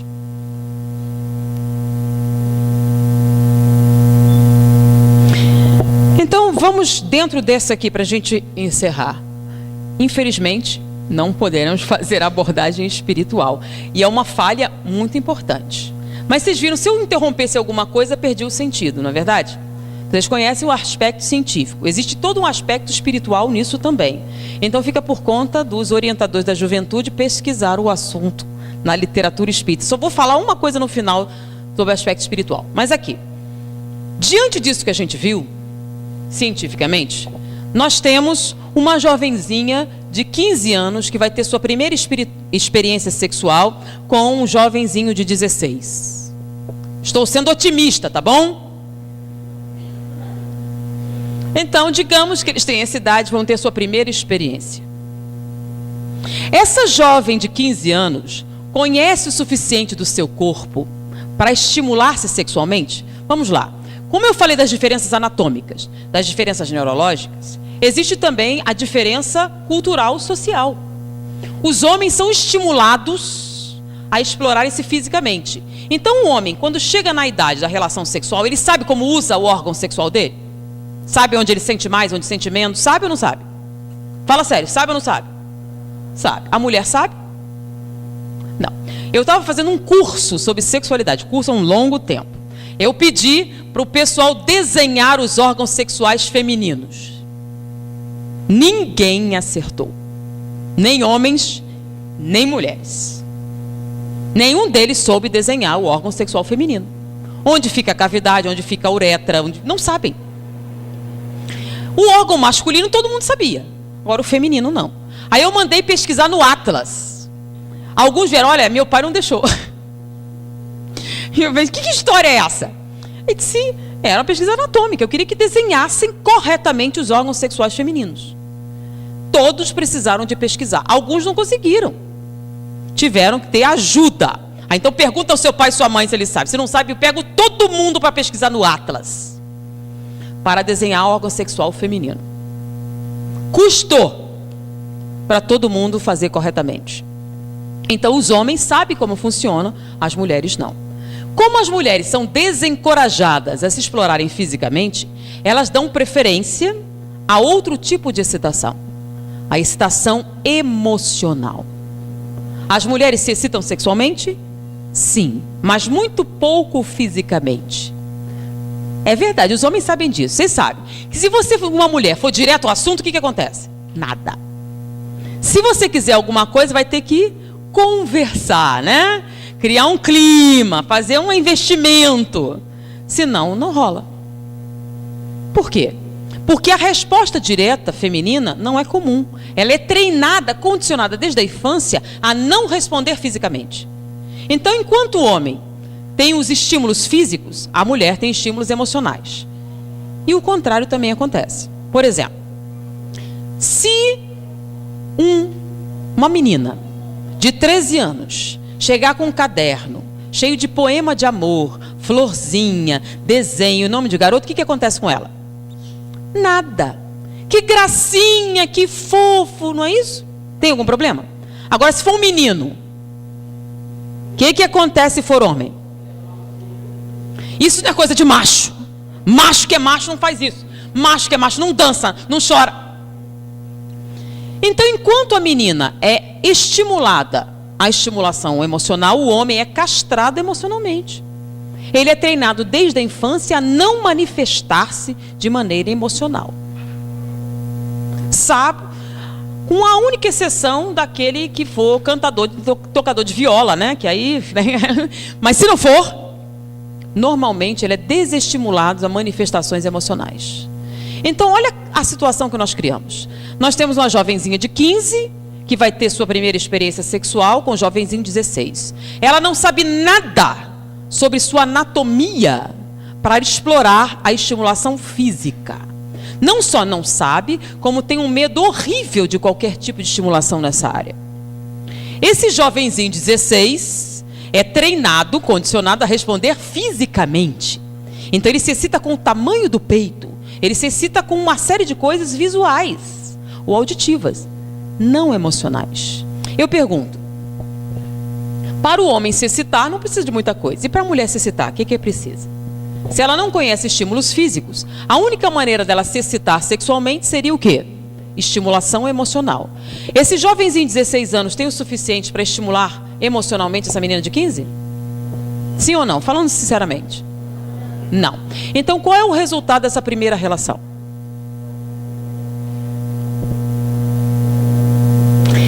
O que é excitação feminina? No início eu falei, né? Excitação masculina é ereção. O que é excitação feminina? Lubrificação. A lubrificação feminina reduz o atrito. Sem atrito não há dor. Então, numa primeira experiência, se ela não tiver estimulação adequada, ela não terá lubrificação adequada. Sem lubrificação adequada, a sua primeira experiência será semelhante a ralar o joelho no cimento. Não precisa acreditar em mim. Pegue a mucosa da boca é muito semelhante à mucosa vaginal. Pega uma colher e raspa com a mesma intensidade do ato sexual e me diga se dói ou não. A mucosa vaginal é ainda mais sensível do que a mucosa da boca. Então atrite fortemente como seria o ato sexual sem lubrificação. E aí vocês dirão se eu estou dizendo a verdade ou não. Estou mentindo, gente? Vocês que já tiveram a experiência. Estou mentindo?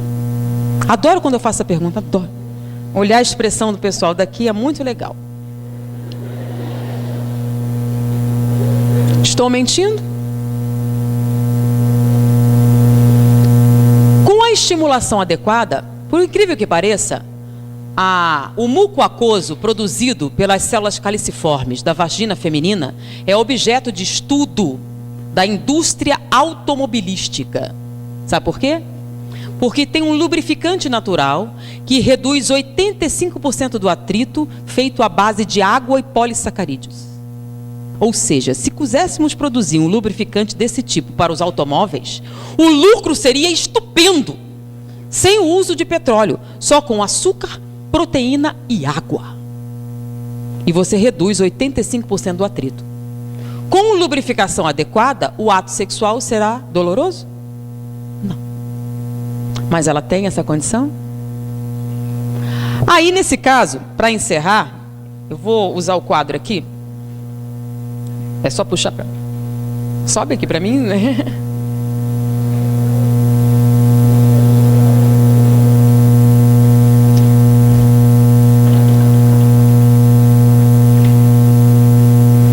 Onde é que tem o giz?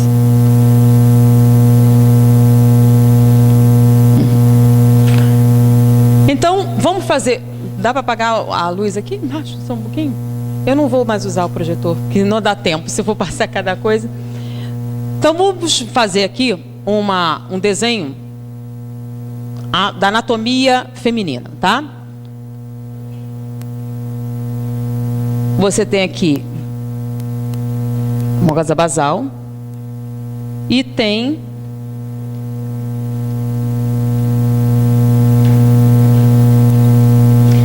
eu estou fazendo aqui 3 camadas, mas normalmente são 16 camadas celulares que formam a mucosa feminina. Então aqui tem 1, 2, 3, bota 16, tá? Então 16 camadas celulares de células estratificadas. Aqui no meio você tem as células caliciformes. As células caliciformes produzem o muco aquoso, que é a lubrificação que acontece na estação feminina, tá?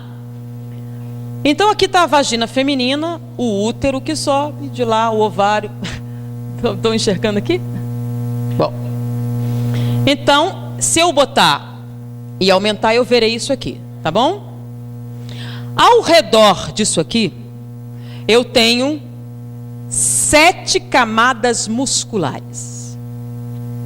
Uma circular, uma transversal, outra circular, outra transversal e são 7 camadas. Então, 16 camadas celulares e 7 camadas musculares, além do muco aquoso, tá? Essa é a anatomia feminina. O muco aquoso é liberado aqui, preenche essa cavidade em grande quantidade. Ele é formado principalmente de polissacarídeos e água. Então, ele é extremamente suave, não provoca nenhum tipo de reação alérgica, neutraliza 85% do atrito e ainda é capaz de nutrir os espermatozoides. Elimina o atrito. Tudo bem aqui? Então, na presença de excitação, você liberaria isso e o ato sexual seria indolor. Mas a mulher depende dos estímulos emocionais para isso, não é verdade? Se ela estiver nervosa, o que vai acontecer? O que acontece quando você está muito nervosa? Quando você está com medo? Quando você está tensa? Então a principal resposta é o quê? Contração muscular, não é isso? O que acontece se a mulher contrair-se muscularmente nessa circunstância? Ela tem aqui 7 camadas musculares. E essa musculatura não só é uma das mais fortes do corpo humano, como também das mais elásticas. Lembra que por aí vai passar a cabeça de uma criança no trabalho de parto. Então ela começa bem pequenininha e vai se dilatar e passar a cabeça de uma criança. E esse útero vai forçar a criança a sair. Outra coisa, se você enfiar o braço No canal de parto, durante as contrações, você pode quebrar ele em 2 lugares, pela força das contrações. Então, é uma musculatura bem forte. Então, se você ficar nervosa, tensa, angustiada, o que você vai fazer? Contração muscular. Se você contrair aqui, você vai apertar o quê? Essas 16 camadas celulares. Quando você apertar, as células caliciformes não estão aqui? O que acontece se eu prensar isso? O que é que eu não libero aqui? Não tenho muco aquoso. Se eu não tenho muco aquoso, eu não tenho lubrificação. Sem lubrificação, o ato sexual se torna desagradável. Se você fizer constantemente, você pode espessar essa camada aqui e diminuir a sua sensibilidade. Então você pode até deixar de sentir dor, mas sempre será desconfortável. Agradável não vai ser nunca. Para ser agradável, ela tem que relaxar o suficiente para liberar o muco aquoso. Então a excitação total feminina, que daria a lubrificação adequada, e algumas mulheres acham tão estranho que acontece, parece que teve uma ejaculação, né? Não é, liberou. Como ela não está acostumada a liberar essa lubrificação, ela acha estranho quando isso acontece, porque é raro. Então você tem 15 anos, vai ter sua experiência 16. Vai ser aonde? No banco traseiro do carro. Pode aparecer a polícia. Pode aparecer alguém. Se você tem esse risco, você vai relaxar? Vai ficar tranquila, calma e satisfeita. Isso afeta os homens? Afeta as mulheres? Então, qual é normalmente o resultado de um ato sexual precipitado no banco traseiro de um carro para as mulheres? Apenas a satisfação masculina. Normalmente ela não sente nada. Estou mentindo, gente? Estou inventando? Estou forçando uma barra? Atrás de uma pilastra no clube. Qualquer um pode ver. Qualquer um pode passar. Para o homem não tem nada demais. E para a mulher? Posição inadequada, local inadequado, tempo inadequado, circunstâncias inadequadas. Normalmente o que a mulher sente no ato sexual? Nada. Antes até ela sente, nas carícias. Mas quando chega na hora H, não sente mais nada. Sendo que o especial não é justamente o final?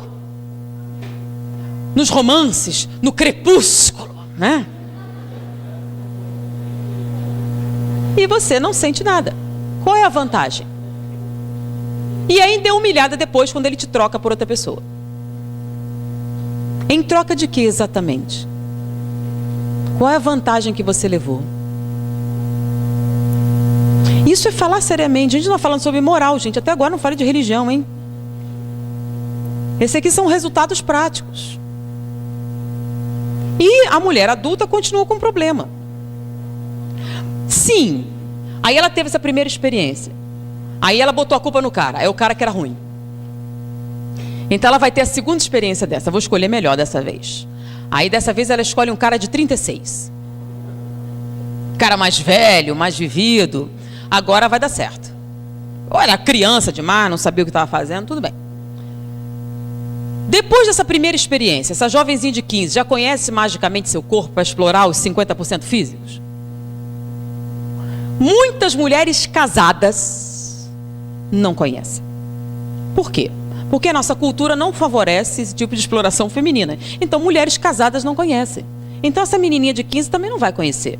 Então, ela continua dependendo de estímulos emocionais para se excitar sexualmente. Esse homem de 36 tem o suficiente para oferecer a essa jovem de 15 os estímulos emocionais necessários para a sua excitação sexual? Fala sério. Verdade. Sim ou não? Tem ou não tem? O que vocês acham? Fale o que vocês sentem. Tem ou não tem? O incrível é que muitas mulheres acham que tem. Mas vamos lá, o que é que um cara de 36 está fazendo com a menina de 15? Está procurando identidade emocional. Está procurando uma compreensão profunda do ponto de vista intelectual. Está procurando a alma gêmea dele, o amor. verdadeiro, é isso? O que um cara de 36 está fazendo com a menina de 15? Ele quer um corpo duro e firme. Estou mentindo? Então é isso que ele quer. O que a chance que ela teria com o menino de 16 não vai ter com um cara de 36. Se com 16 ela disser para, o cara para. Né? Porque ele tem um momedão, então ele para. O que ela achar desconfortável, ele interrompe. Os dois têm a mesma faixa etária. O nível de segurança é parecido. Então com ele ela tem uma ascendência que um cara de 36 ela não tem. Se ela não gostar, o que ela vai ouvir? O problema é seu. Ninguém nunca reclamou antes. Não é? E qual é o resultado dessa nova experiência? Frustração, se não for igualmente doloroso. Além de ser humilhante, né? Porque ela já não vai poder botar a culpa no outro. A culpa ela vai botar em si. Será que eu sou frígida? E se ela falar qualquer coisa, o cara vai dizer que sim, é você. E o pior, se ela tem outras experiências, e quanto maior o número de experiências frustrantes, mais difícil fica a próxima. Porque além da dificuldade da situação, vem o medo. E se? Então ajuda a atenção, as circunstâncias, o e se. Depois de múltiplos parceiros, ela encontra alguém que tem identidade emocional, quem ela se apaixona, que tem uma identidade afetiva, que dá tudo certinho, faz todas as fases necessárias e chega naquele momento em que ela teria uma experiência sexual agradável e satisfatória. Ou deveria. Mas aí na hora que ela deveria realmente relaxar e aproveitar o que ela está vivendo, será que eu sou frígida? Será que vai rolar? Será que eu tenho um problema? Será que não sei o quê? Aí o que acontece? Ela já está com um problema de frigidez de natureza psicológica. E como normalmente não se conversa sobre isso, não se ventila o assunto, ou as terapias são muito difíceis, e muitas pessoas nem admitem que vivenciam esse tipo de coisa, ela tem uma vida totalmente insatisfatória. E não, ela se vinga do cara também, fazendo a vida dele um inferno. Por quê? Porque só ele se diverte, cria ressentimento. Ele pelo menos tem orgasmo, ela nem isso. Então, deu para entender porque a sexualidade é um problema? Poderia ser uma grande alegria, poderia ser um instrumento de aproximação, mas ela acaba sendo uma arma de dominação em algumas circunstâncias ou de intenso sofrimento. A gente não falou dos aspectos espirituais, são 13h. O nosso tempo encerrou. Então a gente fica devendo na próxima oportunidade a gente fazer o segundo módulo, sexualidade e espiritualidade, né? Falando sobre o ponto de vista espírita, no mundo espiritual, da sexualidade. Mas muito do que a gente já disse já ajuda a gente fazer uma compreensão maior de por que as coisas são como são. E da necessidade da gente revisar os conceitos que as pessoas nos vendem. Então, tudo que nós falamos provém de dados estatísticos, de experiências comprovadas em laboratório, não fizemos julgamento de moral, são coisas observáveis, lógicas, pensem a respeito, façam uma reavaliação do próprio comportamento e vejam quanto do próprio comportamento vocês estão colocando em cima de fantasias que vendem a você como verdade, e não são. E vamos pensar também nas consequências dos nossos atos. Deem uma olhada nos seus pais, nos seus tios, nos casais ao seu redor e tirem uma linha da felicidade que eles usufruem. Vocês querem mesmo isso para vocês? Querem? Vocês querem um casamento igual ao dos seus pais? Dos amigos dos seus pais? Dos seus tios? Isso pode ser diferente para vocês? Pode. Um pouquinho mais de sinceridade, um pouquinho mais de transparência. Vocês podem cercar os adultos espíritas, pelo menos, e dar uma pressão para eles falarem a verdade a respeito das suas próprias experiências, para vocês aprenderem realmente o que é que funciona e o que é que não funciona.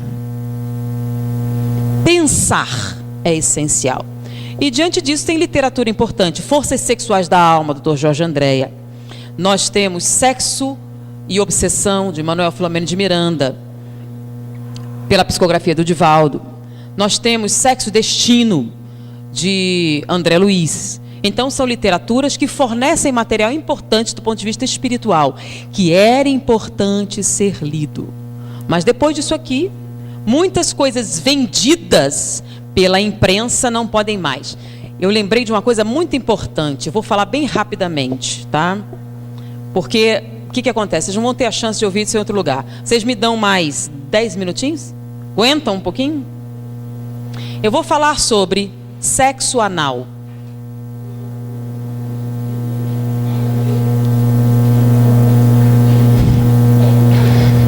O que vai responder muitas outras perguntas, né? Sexo anal é normal?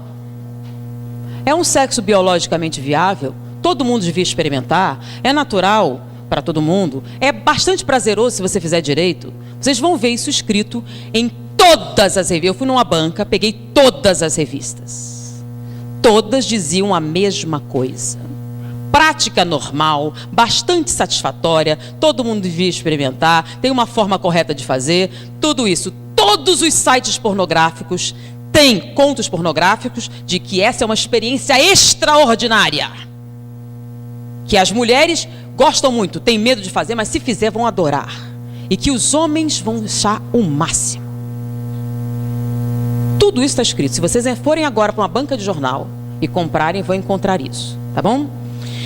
Eu, como disse para vocês, trabalhei durante um tempo numa enfermaria de pacientes terminais do vírus da AIDS. Tá? Era o Hospital Gafreguinli, aquele onde morreu Cazuza. E a enfermaria era a 10ª enfermaria do Gafreguinli, que foi justamente aquela patrocinada por ele.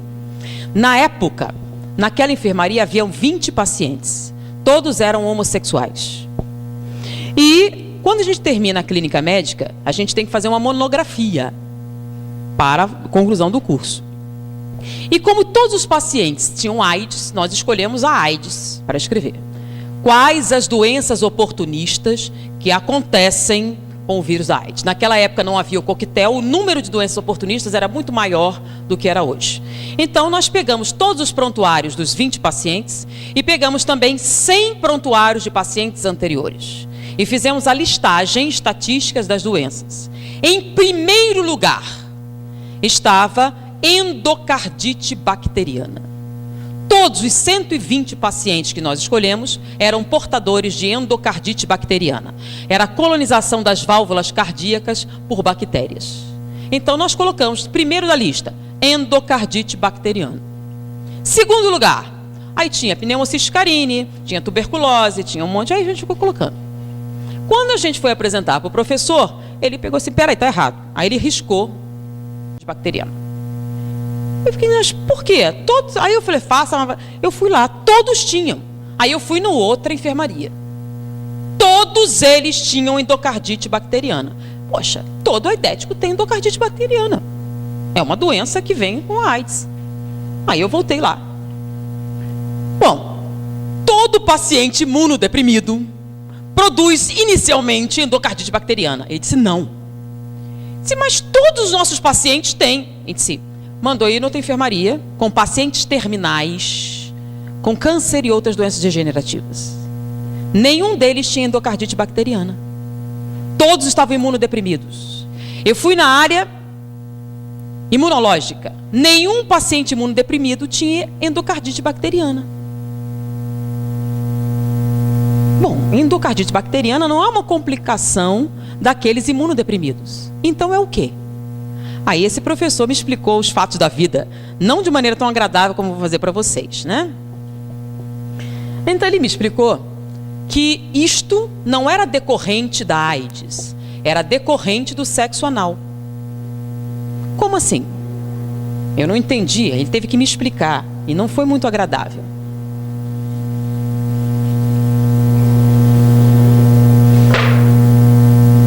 Essa aqui é a vagina feminina, o útero, o ovário. Aqui é o aparelho digestório. Boca, esôfago, estômago, intestino delgado, intestino grosso. Reto e esfíncter. Tá? A única coisa que eles têm em comum é serem cavidades, tá bom? Então, essa cavidade aqui faz parte da função sexual. É um órgão sexual. Ele foi criado para quê? Para o ato sexual. Ele foi projetado para isso. E esse aqui? Faz parte do aparelho digestivo ou digestório. Ele foi projetado com o objetivo de absorção de alimentos. Ele não foi projetado como objeto sexual. Então, quando eu fiz aqui o aumento, o que é que vocês encontraram? 16 camadas celulares, 7 camadas musculares, células caliciformes que produzem muco aquoso. Vamos fazer a mesma coisa aqui. Microscópio, vamos aumentar. Vocês que estão na escola estudando o aparelho, o corpo humano, quantas camadas celulares eu tenho no tubo digestivo? Uma. Células colunares, assim. Uma camada com células ciliares no topo, tecido conjuntivo embaixo, tá? E aqui o plexo esplênico, que são aquelas veias que carregam tudo para a veia cava e distribuem para o coração, tá? Eu tenho células caliciformes também, que produzem muco, mas não produzem muco aquoso, produzem muco seroso, com S. O muco seroso tem por função proteger o tubo digestivo dos ácidos estomacais. Quando você faz autópsia, você tem que usar todo um aparato para que você não tenha queimaduras graves com os ácidos estomacais. Se você enfiar seu braço sem proteção no estômago de um cadáver recente, você vai perdê-lo. As queimaduras serão muito intensas. Porque, lembram que o que acontece com um bife mastigado no estômago? Vira líquido. É ácido. E bife é carne. É um pedaço de bife do seu braço, naquele ácido vai virar líquido. Então, os ácidos estomacais são altamente corrosivos. Por que não corrói seu estômago? Porque você tem, quando você faz endoscopia, uma camada brilhante que protege o estômago dos ácidos. É o muco seroso. O muco seroso, além de proteger dos ácidos, ele aumenta o atrito. Porque se o alimento passar muito depressa, o que acontece? Diarreia e você morre. Então o alimento tem que passar devagar para que você possa absorver os nutrientes, né? Você absorve os açúcares, as proteínas, as substâncias, as vitaminas. Então o muco seroso aumenta o atrito, enquanto o muco aquoso diminui o atrito. 16 camadas celulares, uma camada celular. Aqui em volta eu tenho só uma camada muscular, que dá a volta, que é a que faz os movimentos peristálticos. Só uma, precisa de mais? Não. É uma camada que empurra o bolo alimentar ao longo do tubo digestivo. E no final você tem um esfíncter, que é um nervo, que serve o quê? Para reter as fezes. Só isso. Não tem outra função. Ele relaxa, você libera. Então, quando você compara os dois, tem comparação possível? Não. Então, quando você atrita aqui, não tem nenhum problema. Quando atrita aqui, o que acontece? O que acontece no ato sexual? Atrito. Intenso. Quando você atrita, se você for fazer uma cirurgia e correr o risco de abrir o intestino, qual a preparação pré-operatória? Vocês não são tudo criancinha, né? Tem uma noção. Você não pode entrar na internet. Você vai tomar um comprimido laxante para eliminar o máximo de fezes. Você vai tomar antibióticos para matar as bactérias. Você vai fazer uma lavagem intestinal até a água sair limpa. E a última lavagem é com antibióticos. Porque se cortar e essas bactérias entrarem com o meio interno, você vai morrer de septicemia. Então eles vão limpar tudo. Durante o sexo anal, você faz lavagem intestinal antes? Não. Então é um ambiente altamente contaminado. Quando você fizer atrito, só tem uma camada celular. Você vai romper e vai sangrar. Com a ruptura e o sangramento, o que você vai jogar aqui? As bactérias presentes nessa luz, que são Escherichia coli, se você tiver sorte. E outras mais patogênicas, se você não tiver. Em volta daqui, nós temos linfonodos. São aqueles famosos da AIDS, né? Esses linfonodos, quando vêm essas bactérias, aumentam de tamanho. Aí você começa a ter uma granulação. Daí a incidência maior durante daqueles que têm hemorroidas, crescimento e dilatação de muitas veias da região e dificuldades gerais nessa musculatura. Essa ruptura constante faz com que essas bactérias superem a ação dos linfonodos e caiam na corrente sanguínea. O que tem que encher logo atrás do intestino? O intestino absorve os nutrientes, certo? E depois você tem que espalhar ele para o corpo. Então o plexo esplênico cai aonde? Veia cava. E a veia cava vai para onde? Direto para o coração. Então essas bactérias das fezes caem no coração e colonizam as válvulas cardíacas, provocando endocardite bacteriana. Então não é AIDS que provoca endocardite bacteriana, é a prática do sexo anal. Isso só acontece com homossexuais? Não, com heterossexuais também, que pratiquem o sexo anal, a probabilidade de endocardite bacteriana se torna proporcionalmente aumentada de acordo com o nível de prática. Com os homossexuais a incidência é maior porque é a única prática sexual, tá? Então a incidência é bem maior. Por isso todos os pacientes homossexuais tenham endocardite bacteriana. Com a AIDS, a endocardite evoluía para pericardite e nós tínhamos que fazer punção pericárdia, tirar o líquido inflamatório do coração. Senão eles morreriam por asfixia, por contrição cardíaca. Além disso, é muito comum a insuficiência cardíaca entre homossexuais mais idosos, que a incidência chega a 68%, diferente da população normal, que é de 8%. Além disso, essa lesão constante provoca alteração da morfologia dessas células, provocando displasia. Displasia rima com neoplasia. A incidência de câncer retal na população é de 3 a 4%. Entre os homossexuais chega a 32%. Então há uma relação direta com a prática do sexo anal e com a incidência de câncer retal.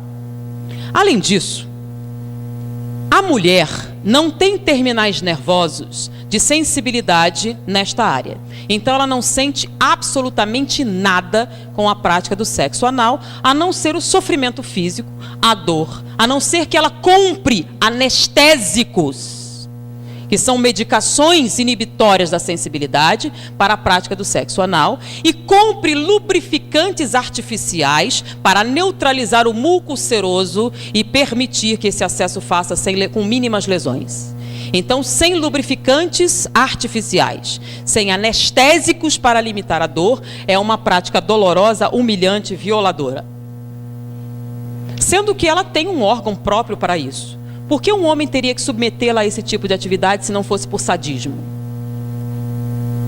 É o prazer em infligir dor.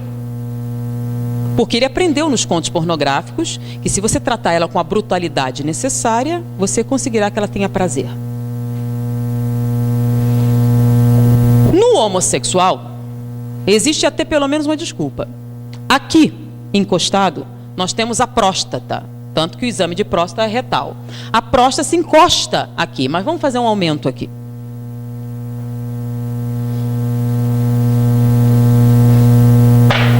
Então nós temos aqui o pênis. E aqui atrás nós temos a próstata, tá? Vou aumentar a próstata, ela não tem esse tamanho, ela está aumentada. A próstata, a parte da frente, que dá para os corpos cavernosos, ela tem uma camada córnea. O que é córnea? Espessa, de tecido cartilaginoso. Com que objetivo? No ato sexual não há impacto? Então, se há impacto, para proteger a próstata, que produz o líquido seminal, que vai nutrir os espermatozoides e permitir a sua reprodução, essa camada córnea protege do impacto frontal. Então não há nenhum problema para a próstata o ato sexual. Mas se você impactar por trás, então o ato sexual homossexual tem que ser necessariamente violento. Você tem que bater com força para atingir a próstata. Então é o sexo anal e ele tem que ser violento. Então, a não ser que vocês conversassem pessoalmente com alguém, ninguém ia contar. Então você vai bater com força. Se você bater com força suficiente e traumatizar a próstata, ela sangra, porque essa parte de trás não tem camada córnea. Não se esperava na natureza nenhum impacto posterior. Está protegido pela espinha e pelo intestino. Você bate com força, traumatiza a próstata, ela sangra. Quando ela sangra, produz células inflamatórias. Ela incha. Se ela inchar e você bater com força suficiente, você vai atingir esse feixe nervoso aqui, que dá origem, que está ligado aos corpos cavernosos. Você pode provocar uma ereção. Se você continuar batendo com força suficiente e inchá-la o suficiente, ela pode sensibilizar os corpos cavernosos e você pode até ter, lá pela 4ª ou 5ª experiência, uma ejaculação. Mas você só vai conseguir essa ejaculação se após essas múltiplas experiências você conseguir a hiperplasia de próstata, sua próstata estiver inchada. Com o passar do tempo e esses múltiplos traumatismos da próstata, ela começa a produzir células displásicas também. Displasia rima com neoplasia. O índice de câncer de próstata na população é grande, até porque não se fazem os exames correspondentes. E existem outras motivações. Então, está alto. Hoje em dia, eles têm chegado a 18%, 20%. Entre os homossexuais é de 68%. Por quê? Porque a prática sexual que eles utilizam pressupõe o câncer de próstata. Não vou nem falar dos problemas que se tem a nível urinário, a nível renal, decorrentes dessa prática. Eu pergunto, tudo isso que eu falei, procurem num livro de fisiologia médica, ou cheguem para qualquer médico e perguntem, tem algum erro nisso? Alguma dessa estrutura anatômica está errada, ou equivocada, ou transtornada? Diante do que ele aprendeu na faculdade de medicina, se você fizer isso, não é isso que vai acontecer? Não é isso que acontece? Então me diga, o sexo anal é natural, biologicamente muito bom, extremamente agradável, saudável, produtivo, uma prática natural que todo mundo devia experimentar um dia? Mas é o que está escrito na literatura. Baseado em que eles dizem essas coisas? Baseado nos contos pornográficos. Baseados nos objetivos de quê? Com esse tipo de prática, o que você tem? Você tem alguém obtendo prazer no sofrimento de outro ser humano. Você pode até se submeter, e muitos se submetem. Inclusive, nós trabalhamos no Instituto Médico Legal há um tempo. Nosso professor era diretor do Instituto Médico Legal. E naquela época não havia o divórcio. Você, para conseguir a separação judicial, você tinha uma medida cautelar. Se você provasse maus tratos, você conseguia isso facilmente. Então, muitas mulheres chegavam falando sobre o abuso. Muitas delas iam preferir o sexo anal, porque nessa situação, como ele queria que ela fizesse isso, e já era um sofrimento, ele era menos brutal. No sexo normal era tão brutalizante, que ela preferia esse, que já doía só pela coisa, então eles batiam menos. Então, diante disso aqui, que as pessoas dizem ser natural, pensem um pouquinho a respeito do que vocês leem, do que vocês escutam, do que dizem na malhação, nas novelas. Tá? E o engraçado é alguns ginecologistas dizerem que o sexo... Eu queria pegar um debate, eu ainda nunca tive a chance de pegar alguém que dissesse, só para eu poder perguntar para ele se ele tinha estudado anatomia e perguntar isso. Eu queria saber como é que ele ia responder. Tá? Então eu sugiro, façam uma pesquisa para ver se essa anatomia que eu falei está correta. Essa análise comparativa para ver se tem razão. E façam essa análise. E me digam se é uma prática saudável. Tá bom? E eu acho que depois disso, muitas perguntas que poderiam sair já são respondidas. Pensem um pouquinho mais. Pensem nas consequências. Pensem no futuro. Pensem no que vocês precisam realmente para serem felizes. E diante disso, vamos orar mais, pedir inspiração, suavizar nossos sentimentos e principalmente não fazer aos outros o que não gostariam que fizessem a você, uma máxima muito importante em nossa vida. Principalmente vocês que são jovens. Vocês têm a oportunidade de ser essa informação. Dividam com seus amigos, dividam com seus pais, dividam com outras pessoas. A partir de hoje, vocês sabem muito mais do que a média dos outros jovens. Foi um prazer estar com vocês. Até a próxima oportunidade.